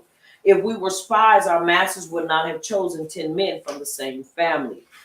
We are upright men, as you can readily ascertain by inquiring about us, as we are well known. And so once again, they are trying to defend themselves with to their younger brother. And I'm sure when they said we are basically men of integrity and we are honest, it's like, oh no, y'all not. No, y'all not. Y'all sold me. So you have to understand the conversation and that what's taking place. And as they go in and they explain to them or explain to him. Now, mind you, this is where you have to understand. Joseph knew his authority, and he didn't have to worry about somebody asking, why is he doing them like that? Why is he grilling them? Why is he going to take up space in prison for them and then have their younger brother brought here? Because remember now, all this is being interpreted. Somebody really could have said, well, if they're spies, why not let's just kill them? Right. But he understood his authority. And though he may have been doing that, he understood nobody else can do this but me. That's right. Are you following me? Yeah. So you have to understand there are exceptions, but this is not a rule. And so there are some things you don't try to do because you could really put somebody's life in danger. So he understood he had that kind of that lead way to do certain things. Was it right? I won't say it was right, but he knew what he was doing. Right. And that was something that he wanted to do. And they said, nay, if we were true, then one of you would certainly have remained at home. He said this is to learn whether Benjamin was still living. That he did question them about the family follows from what they told their Abba. So he wanted to be sure that, I'm sure, excuse me, in his heart, if they had such a hatred for me, then is it possible they would have hated Benjamin as well? Would their hatred also have trickled over onto Benjamin? So we have to look at that too as a possibility as to why he asked. And remember, he lost a lot of years with being in the life of not just them, but of his baby brother. His baby brother. So you can kind of see why the questioning was the way it was. But to see the nakedness of the land ye are come. Otherwise, why did you not enter the country together? Instead of by different gates. This review of the basis of the midrash that they did not keep together throughout the era. You are strangers and only pretend to be brothers to mask your spying. So basically, you know how when you go somewhere, you say, okay, let's break up. Y'all go this way, we'll go this way, and we'll find out where they have everything. And then you meet up in that certain place because he had eyes all over the place. Mm-hmm. I'm sure their military structure and how they had everything together. I'm sure that was phenomenal. They probably had eyes on. They probably had, what we look at as being towers and stuff. They probably had people up high, people low, and said, well, we got this many coming in, and so we need to keep our eye on them because we don't know if they're what? Spies. So we have to kind of look at that, why he would ask that as well. And so we see these things. And so once again, he is doing this. Now, this is where it really begins to make you question when he says, the youngest is this Yom with our Abba. And so we should ask the question, did it ever dawn on them? Why would a man that does not know them ask about their baby brother? Why would a man ask that? Now, mind you, they are probably, once again, they are oblivious to this because remember, when the Yashmaelites bought him, they took him where? To Mitzrayim. Mm-hmm. Yeah. But you have to remember, in their mind, they're not thinking anything about him really rising to power or to this position because they're only looking at him and thinking of him as being what? A spoiled brat. Immature. He ain't going nowhere. That's just him thinking he gonna be somebody, and he ain't gonna go nowhere, and he ain't gonna do nothing. Are you following? Yes. So it's important we kind of see these things. All right, and then one is not. It was to find him that it was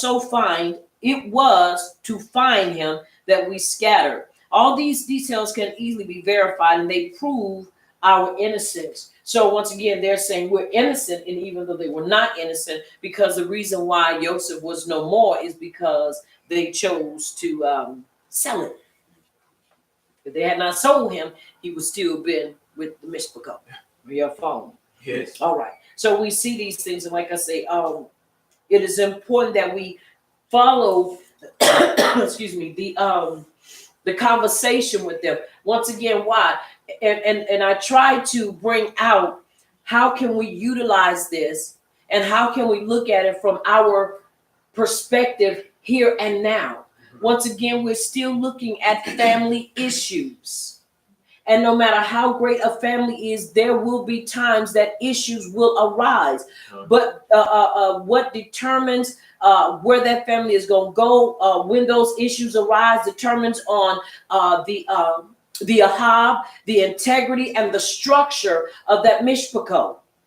Are y'all following me? Yes. It's important for us to understand that because one thing about it is this: however the strong the fabric is, however strong the ahab is, no matter what, you can get through it. Are you following me? Yes. But you have to have a mind and a desire to get past those things. Yes, things happen, and yes, we can do things as siblings at times to one another that make us question: do you really ahab me? I mean, is the animosity there that strong? To where you were willing to kill me, you wanted me dead, and even though your desire for me to die didn't come about, you were willing to basically push me out your life so that I would be dead, even though I wasn't dead. You follow what I'm saying? Yes. We have these things when you are dealing with siblings, and sometimes with dealing with siblings, we can get into some situations that can be truly heartbreaking. But the bottom line is where are we willing to go? Are we willing to maintain and work it out, or are we going to just let it fall apart? Right. You see what I'm saying? Yes. And so we can look at them as being that type of family, that type of mishpachah. You have siblings, even to this young, that can't stand one another. They hate one another. Why? Because issues were never resolved. Mm-hmm. But because we can get issues resolved, we ought to be willing to do so. You never get so angry with a sibling to where you're not willing to work through it. Once you've made that attempt, if they don't want to reach back out, at least you could say, I did my best to try to bridge this gap. Right. Yeah. We can't do no more than that, because you can't hog tie nobody and make nobody deal with you. You can't make nobody forgive you. But you can put an effort forward to try to make amends. Y'all follow me? Yes. It's important we understand that. Once again, this was the great Mishpachol, but once again, they had issues. And we have to be able to see those issues in this Mishpachol. They had issues. Yes, they did. Major issues. But the Abba never rejected them because of these Mishpachol issues. Are you following me? Yes. So it's important for us to be able to draw from this and build. Yes. Are you following me? Yes. Like I said, this is one of the number one things that we have to heal from. Before we can really heal outwardly as a nation, there has to be some inward healing in our mishpachols. Are y'all following me? Yes. You follow me? Yes. Okay. Very important for us to understand this. So he goes through doing what he has to do to at this point to deal with this. Very important. All right, verse 14. That is it that I spoke unto you. The plain meaning is that Joseph repeated his accusation. The Midrash asserts he asked them, if you found him and a large sum was demanded for his release, would you pay it? Yes, they replied. And what if they refused to release him at any price? We came to slay or be slain, was their answer. Then said he that it is that I spoke to you. Now, once again, let us look at what is taking place here. For I see in my divine cup that two of you destroyed the city of Shishim. The one that you say is not must have gone to reveal the information that you gathered. So now he goes through basically, and he is revealing everything unto them at this point. Are y'all following me? Yes. Now, he says, except your youngest brother come hither. If you are not brothers, he will not risk coming and putting himself in the same danger of death as you now run. You know, that's something to put a person in a position of. Mm-hmm. And you have to understand. Now, remember, Joseph doesn't know that Yaakov has become so protective of Binyamin that he's not willing to let him go. He's not willing to have him in this position. Are y'all following me? Yes. Yes. So it's important that we understand these things. And that is kind of a position to put someone in. So we have to be careful of these things. Are y'all following me? Yes. Very important, very important. Very important. Please.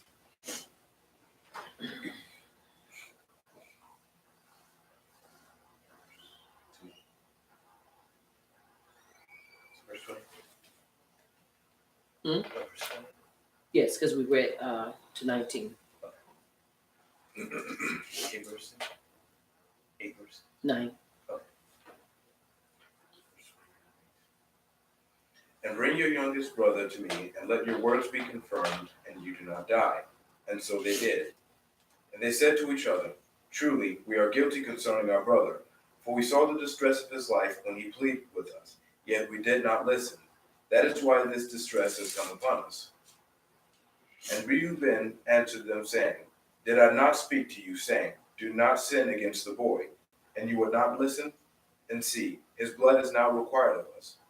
And they did not know that Joseph understood them, for he spoke to them through an interpreter. Mm-hmm. And he turned himself away from them and wept, but came back to them and spoke to them. And he took Shimon from them and bound him before their eyes. And Joseph commanded, and they filled their sacks with grain, also to put back every man's silver to his sack, and to give them food for the journey. And thus it was done for them. So they loaded their donkeys with the grain, and they went from there. And as one of them opened his sack to give his donkey fodder at the lodging place, he saw his silver, for it was in the mouth of his sack. And he said to his brothers, my silver has been returned, and there it is in my sack. And their hearts sank, and they were afraid, saying to each other, what is it that power has done to us? So they came to Yaakov their Abba in the land of Canaan, and reported to him all that befell them, saying, And it is so. Boy, it gets even stickier. It gets really, and he goes, and can you imagine their facial expressions when he grabs and Simeon and begins to halt at him? And there's nothing they can do but watch. And he's listening to them now. But you have to understand, after all those years, him seeing his brothers, and I'm sure his heart was overwhelmed, but at the same time, there was also anger. Right. Because here it is, you threw me in this pit. You wanted me dead. And because, you chose not to kill me, you sailed me. And now you're at my mercy. So he's able to understand them. Excuse me. He's able to understand them because of an interpreter. Mhm. And so he's saying, and so now Reuben answers them saying, I spoke. I not unto you, did I not say unto you, saying, do not sin against the child, and you would not hear, therefore also, behold, his blood is required. So you have to understand, they never forgot it, and they never got past it. Right. There are some things in life, excuse me, and some actions that we do towards our siblings, we should never get past. Right. Now, somebody would say, well, yeah, we forgive. Yes, we do. But there are some things that ought to really, until you get that thing right, it ought to constantly be there to convict you to get it right. Yes. Never settle with doing something wrong to somebody and then just be content with it. That's right. So that tells you he knew everything that they probably were experiencing negative from that time up to where they were. They constantly reflected, because you have to understand, I'm not saying that they were bad people, but when you are hurt people hurt other people. Yes. It is a known truth, not a fact. Facts change, but truth remains the same. Hurt people will hurt people. Right. If you are hurting, you will hurt somebody else. Yes. You will. Yes. Because you basically get it in your mind, well, hey, I'm just going to do what I got to do. Not considering the persons that you hurt were innocent. Right. So it's important that we be careful. And so they had this in them and they dealt with this. And I'm sure this was something that at this point came to a climax. And they probably were dealing with one another. And for all we know, the reason why also Yaakov told them 10 to go is because we don't know the atmosphere of their community. We don't know if at that point they stopped talking to each other. We don't know if they're walking by each other, giving one another them kind of looks and, well, I right now I can't talk to you. Well, I'm not going to talk to you. And now they just in a place and there is no communication because they're angry with one another because of their what? Their actions. And so here it is. We see these things. And many of us can identify with this. We get mad with one another and we walk by one another and really don't say anything. And don't let us be long distance and going on with our own lives. We get that mentality. Well, that joker want to call me, he or she'll call me. I ain't picking up the phone calling because they know what they did was wrong. They shouldn't have did me like that. And they shouldn't have did so-and-so like that. And don't let it be dealing with Ema or Papa. They know they didn't have to do them like that. They was wrong for doing them like that. No, I ain't picking up no phone calling nobody. Why should I? They owe me to call me. And in their mind, I ain't calling nobody. Bump all of them. They can all jump off, the face of the earth because I'm not dealing with them. So we get this type of mentality because we just feel like we can't deal any longer. Mm-hmm. Are you hearing me? Yes. And this is something we can't continue to have in our hearts. God. This is where the recovery is coming in. Because we have to recover our identity. We have to be a people that's willing to forgive. Yes. I didn't say forget, I said forgive. Yes. Are you hearing me? We have to be willing to forgive. Because when you let them go of their trespass, then guess what? Abba Yahuwah will forgive you of your trespass. God. Are you following me? Yes. We can't hold animosity and we can't hold bitterness in our hearts.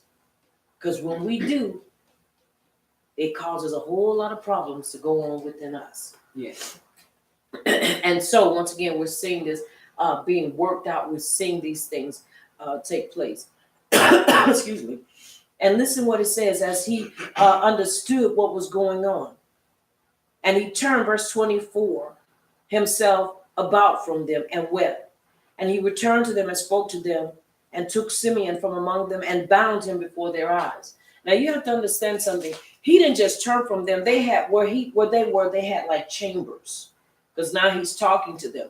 And he left out of their presence to go cry. Now, mind you, they have makeup on and he is covered where they don't know him. So when it says he went in and wept, you know, when you get them type of cries that have you bent over and have you where you can't hardly breathe. You know, because you doing everything you can and you clenching to your fist, you clenching about ready to bite a hole in your lip because you are trying to compose yourself because I want to let up with this, but if I do something prematurely, what my expectation of them, it could possibly fail. Yes. So it's important that we understand this. Very important that we understand Huh. what's taking place here. And so here it is. This is taking place. He hog-tied him. You can imagine their faces. You can imagine how they sitting up there looking. Because he did do it. He did it to scare them. But I'm sure he also did it to remind them of how they tied him up. And led and fed him down or led him down in a cistern. In a cold, probably damp, not wet, cistern, and let him stay there. Are you hearing me? Yes. And he wept because he heard how they repented and that they were remorseful and full of distress. See, that's the thing. When we're able to reunite and reconnect with Mishpako, they don't have to prove to us they're sincere and sorry. We have to prove to them that we're willing to accept their apologies. God. Are y'all following me? Yes. We have to be willing to accept their apologies. And many times, depending on the transgression against us or depending on what the trespass is against us, if we're going to be willing to let it go and forgive it. It's important we understand that. We have to be willing to forgive.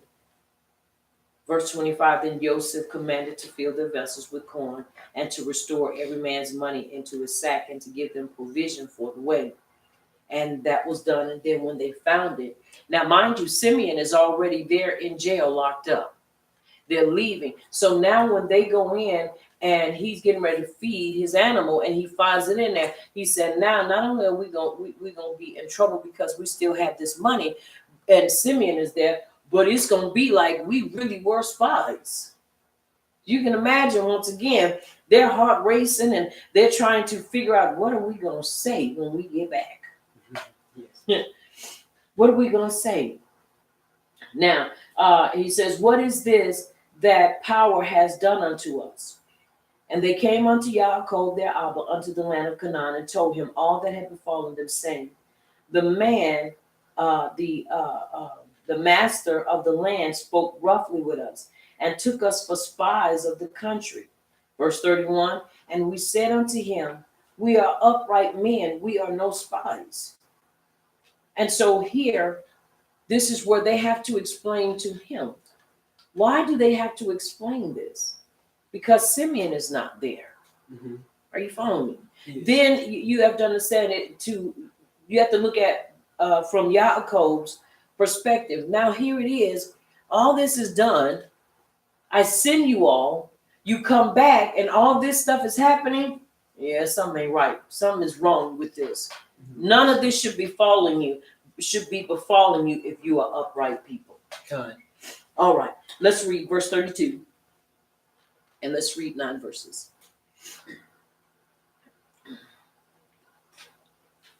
Verse 32. We be 12 brethren, sons of our father.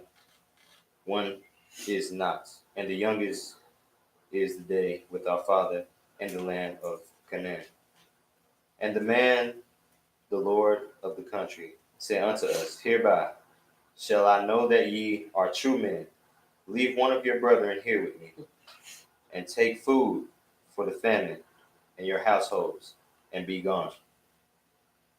and bring your youngest brother unto me, and then shall I know that ye are no spies, but that ye are true men. So will I deliver you, your brother, and ye shall traffic in the land. And it came to pass, as they emptied their sacks, that, behold, every man's bundle of money was in his sack. And when both they and their father saw the bundles of money, they were afraid.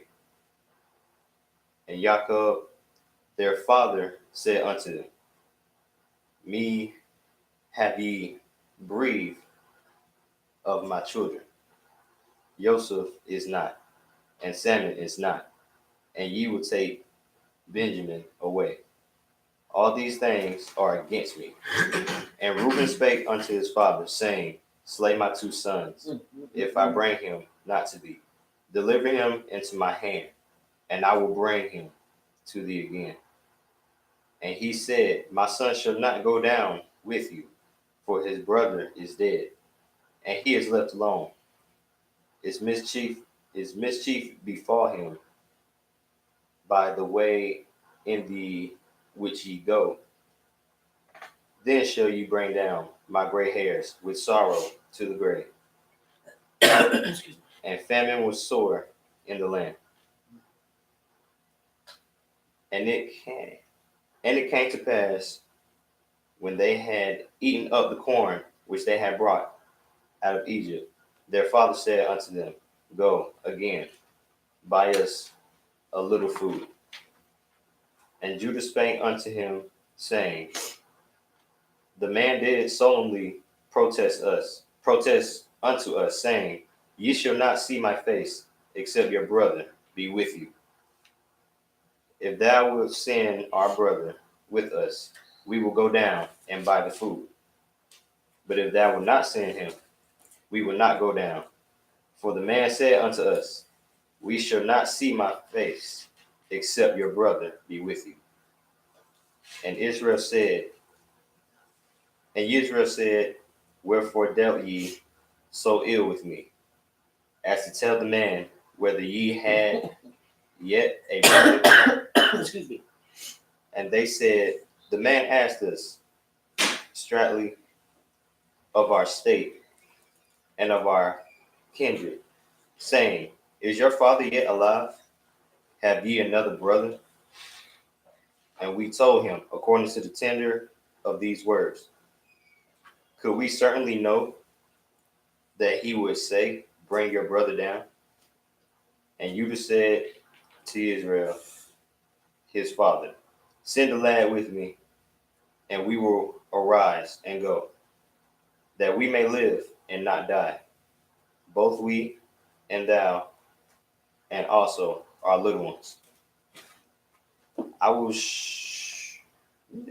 surely for him of my hand shalt thou require him. If I bring him not unto thee and set him before thee, then let me bear the blame forever. For except we had lingered, surely now we have returned this second time. And their father Israel said unto them, If it must be so now, do this. Take of the best fruits in the land and your vessels, and carry down the man and present a little balm and a little honey, spices and myrrh and nuts and almonds. And take double money in your hand, and the money that was brought again in your hand. Oh, and the money that was brought again in your mouth and your sacks. Carry it again in your hand. Peradventure, it was an oversight. Take also your brother and arise, go again unto the man. And God Almighty, give your mercy before the man. And he say, Send away your other brother and Benjamin. If I be bereaved of my child, I am bereaved. And the man took that present, and they took double money in their hand and Benjamin, and rose up and went down to Egypt and stood before Joseph. And then Joseph saw Benjamin with them, and said to the ruler of his house, bring these men home, and slay, and make ready, for these men shall dine with me at noon. And the man did as Joseph bade. And the man brought the men into Joseph's house. And the men were afraid, because they were brought into Joseph's house. And they said, because of the money that was returned in our sacks at the first time, are we brought in, that he may see occasions against us, and fall upon us, and take us for bondmen and our asses. And they came near and steward of Joseph's house, and they communed with him at the door of his house, and said, O sir, we came indeed down at the first time to buy food. And it came to pass, when we came to the end, that we opened our sacks, and behold, every man's money was in the mouth of his sack, our money in full weight, and we have brought it again in our hand. And other money we have brought down in our hand to buy food. We cannot tell who put our money in our sacks. As he said, peace be with you. Fear not. Your God and the God of your father have given you treasure of your sacks. I said, I had your money, and he brought Simon out unto them. And the man brought the men into Joseph's house, and gave them water, and they washed their feet, and he gave their asses provender. And they made ready to present against Joseph, came at noon, for they heard that they should eat bread there. And when Joseph came home, they brought him the present, which was in their hand, into the house, and bowed themselves to him to the earth. And it is so. And it is so. And it is so. Now look at the things that have taken place in that amount of time. As we look at the famine, now this is one thing I really want to look at. And Reuben spoke unto his armor, saying, thou shalt slay my 2 sons if I bring him not to thee, deliver him into my hand, and I will bring him back to thee. Now, it's as if he did not even acknowledge what he said. Do you see how he was willing to sacrifice his own 2 sons for the affection, the attention, and just to be able to deal with his Abba? You have to understand that's desperation. Nowhere do we see where he says, I'm not going to slay my 2 grandsons. I'm not going to put you in that position. Why would I want to make you sonless when I already know what it feels like to have lost a son? You have to understand what's going on here. Once again, we see family issues here. And sometimes when dealing with family issues or mishpachot issues, we don't like when it's nasty and ugly. We don't like when it's dealing with feelings. We don't like when it's dealing with rejection, because we don't want to deal with that. And here it is. He's willing to put his 2 sons up, and it is as if Yaakov did not even acknowledge it. It's almost like he didn't even open his mouth. And he said, my son shall not go down with you, for his brother is dead and he only is left. If harm befall him by the way in which you go, then you will bring down my gray hairs with sorrow to the grave. It's as if he was mad with him. And you have to remember, Reuben is the one who said, don't kill the lad. It was Yehuda that wanted to take him out, and he trusted him with him. Are y'all following me? Yes. So this is why, as parents, we can't afford And whether you are a parent now, whether you're a parent, an uncle, or auntie, whatever you are, whether you are in the position of authority or you're the one receiving the instructions, it is important that we understand balance. That we understand balance. Excuse me. And here it is, this mishpachah was having issues. All mishpachah, whether large or small, are going to have issues. We're going to have issues.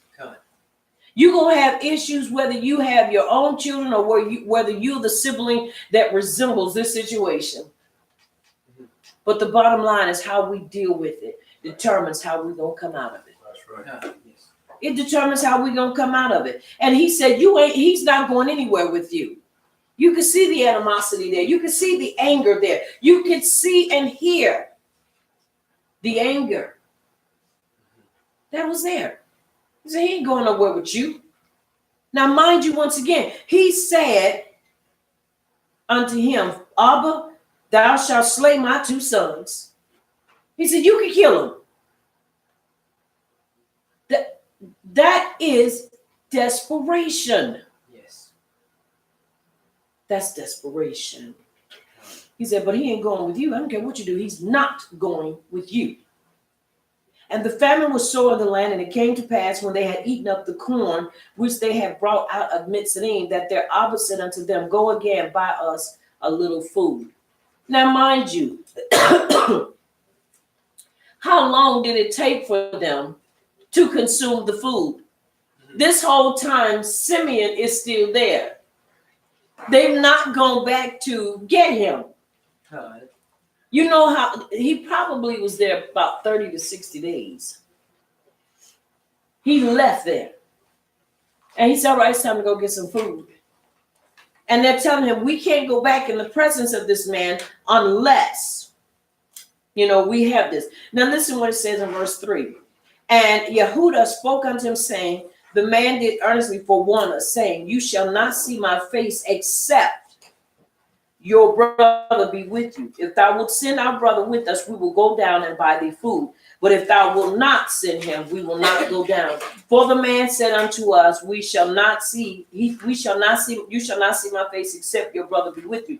Now listen, now Yehudah is standing up to his Abba and you can look at the different attitudes.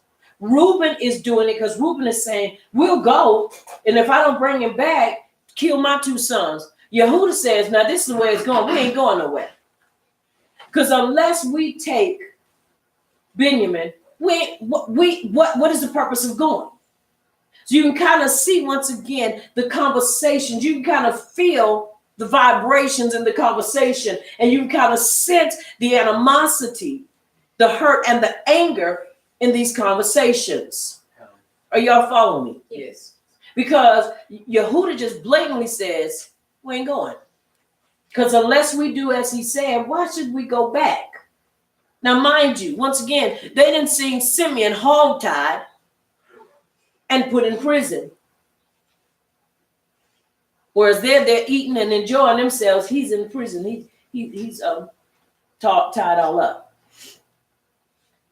And Yasharal said, wherefore deal you so ill with me, as to tell the man whether you had yet a brother. Now, once again, you're seeing his perspective once again. He said, why would you tell this man that? It's almost like, why would you volunteer information? They didn't volunteer the information. They were asked this information. Are y'all following me? Yes. So you can imagine how heated it was, and you can imagine the emotions that were going through everybody. And they said, the man asked straightly concerning ourselves and concerning our kindred, saying, is your Abba yet alive? Have you another brother? And he told him, according to the tenor of these words, could we in any wise know that he would say, bring your brother down? And Yehudah said unto Yasharal his Abba, send the lad with me, and we will rise and go, that we may live and not die, both we and thou, and also our little ones. I will be surety for him. Of my hand shalt thou require him. If I bring him not unto thee and set him before thee, then let me bear the blame forever. Now he ain't putting nobody else in it. He's saying, I'm gonna suffer the blame. I'm not gonna put my children out there. But you have to understand, this is the way he felt. So he just, you could just kind of see this thing repeated through him. With my, Abba didn't care about sacrificing us. I don't care about sacrificing my 2 sons. Just as long as you're pleased with me, that's all that matters. And sometimes we wonder, how can somebody do something like that? Some things are genetic. Some things are genetic. Some things are passed down. Right. Because it's something that has been done and practiced. It's a lot of things. You have to understand, with our people, certain things with us, it's like we can get branded quickly. It's like we get a notion or get something in our heads, and it's like it's in there. And we have to go through a whole reprogramming. We have to go through a whole system shutdown, reboot, so we can come back and we can start afresh. This is why when you deal with, excuse me, and we look at slavery, just want to take a sidebar real quick. And we look at the effects of slavery.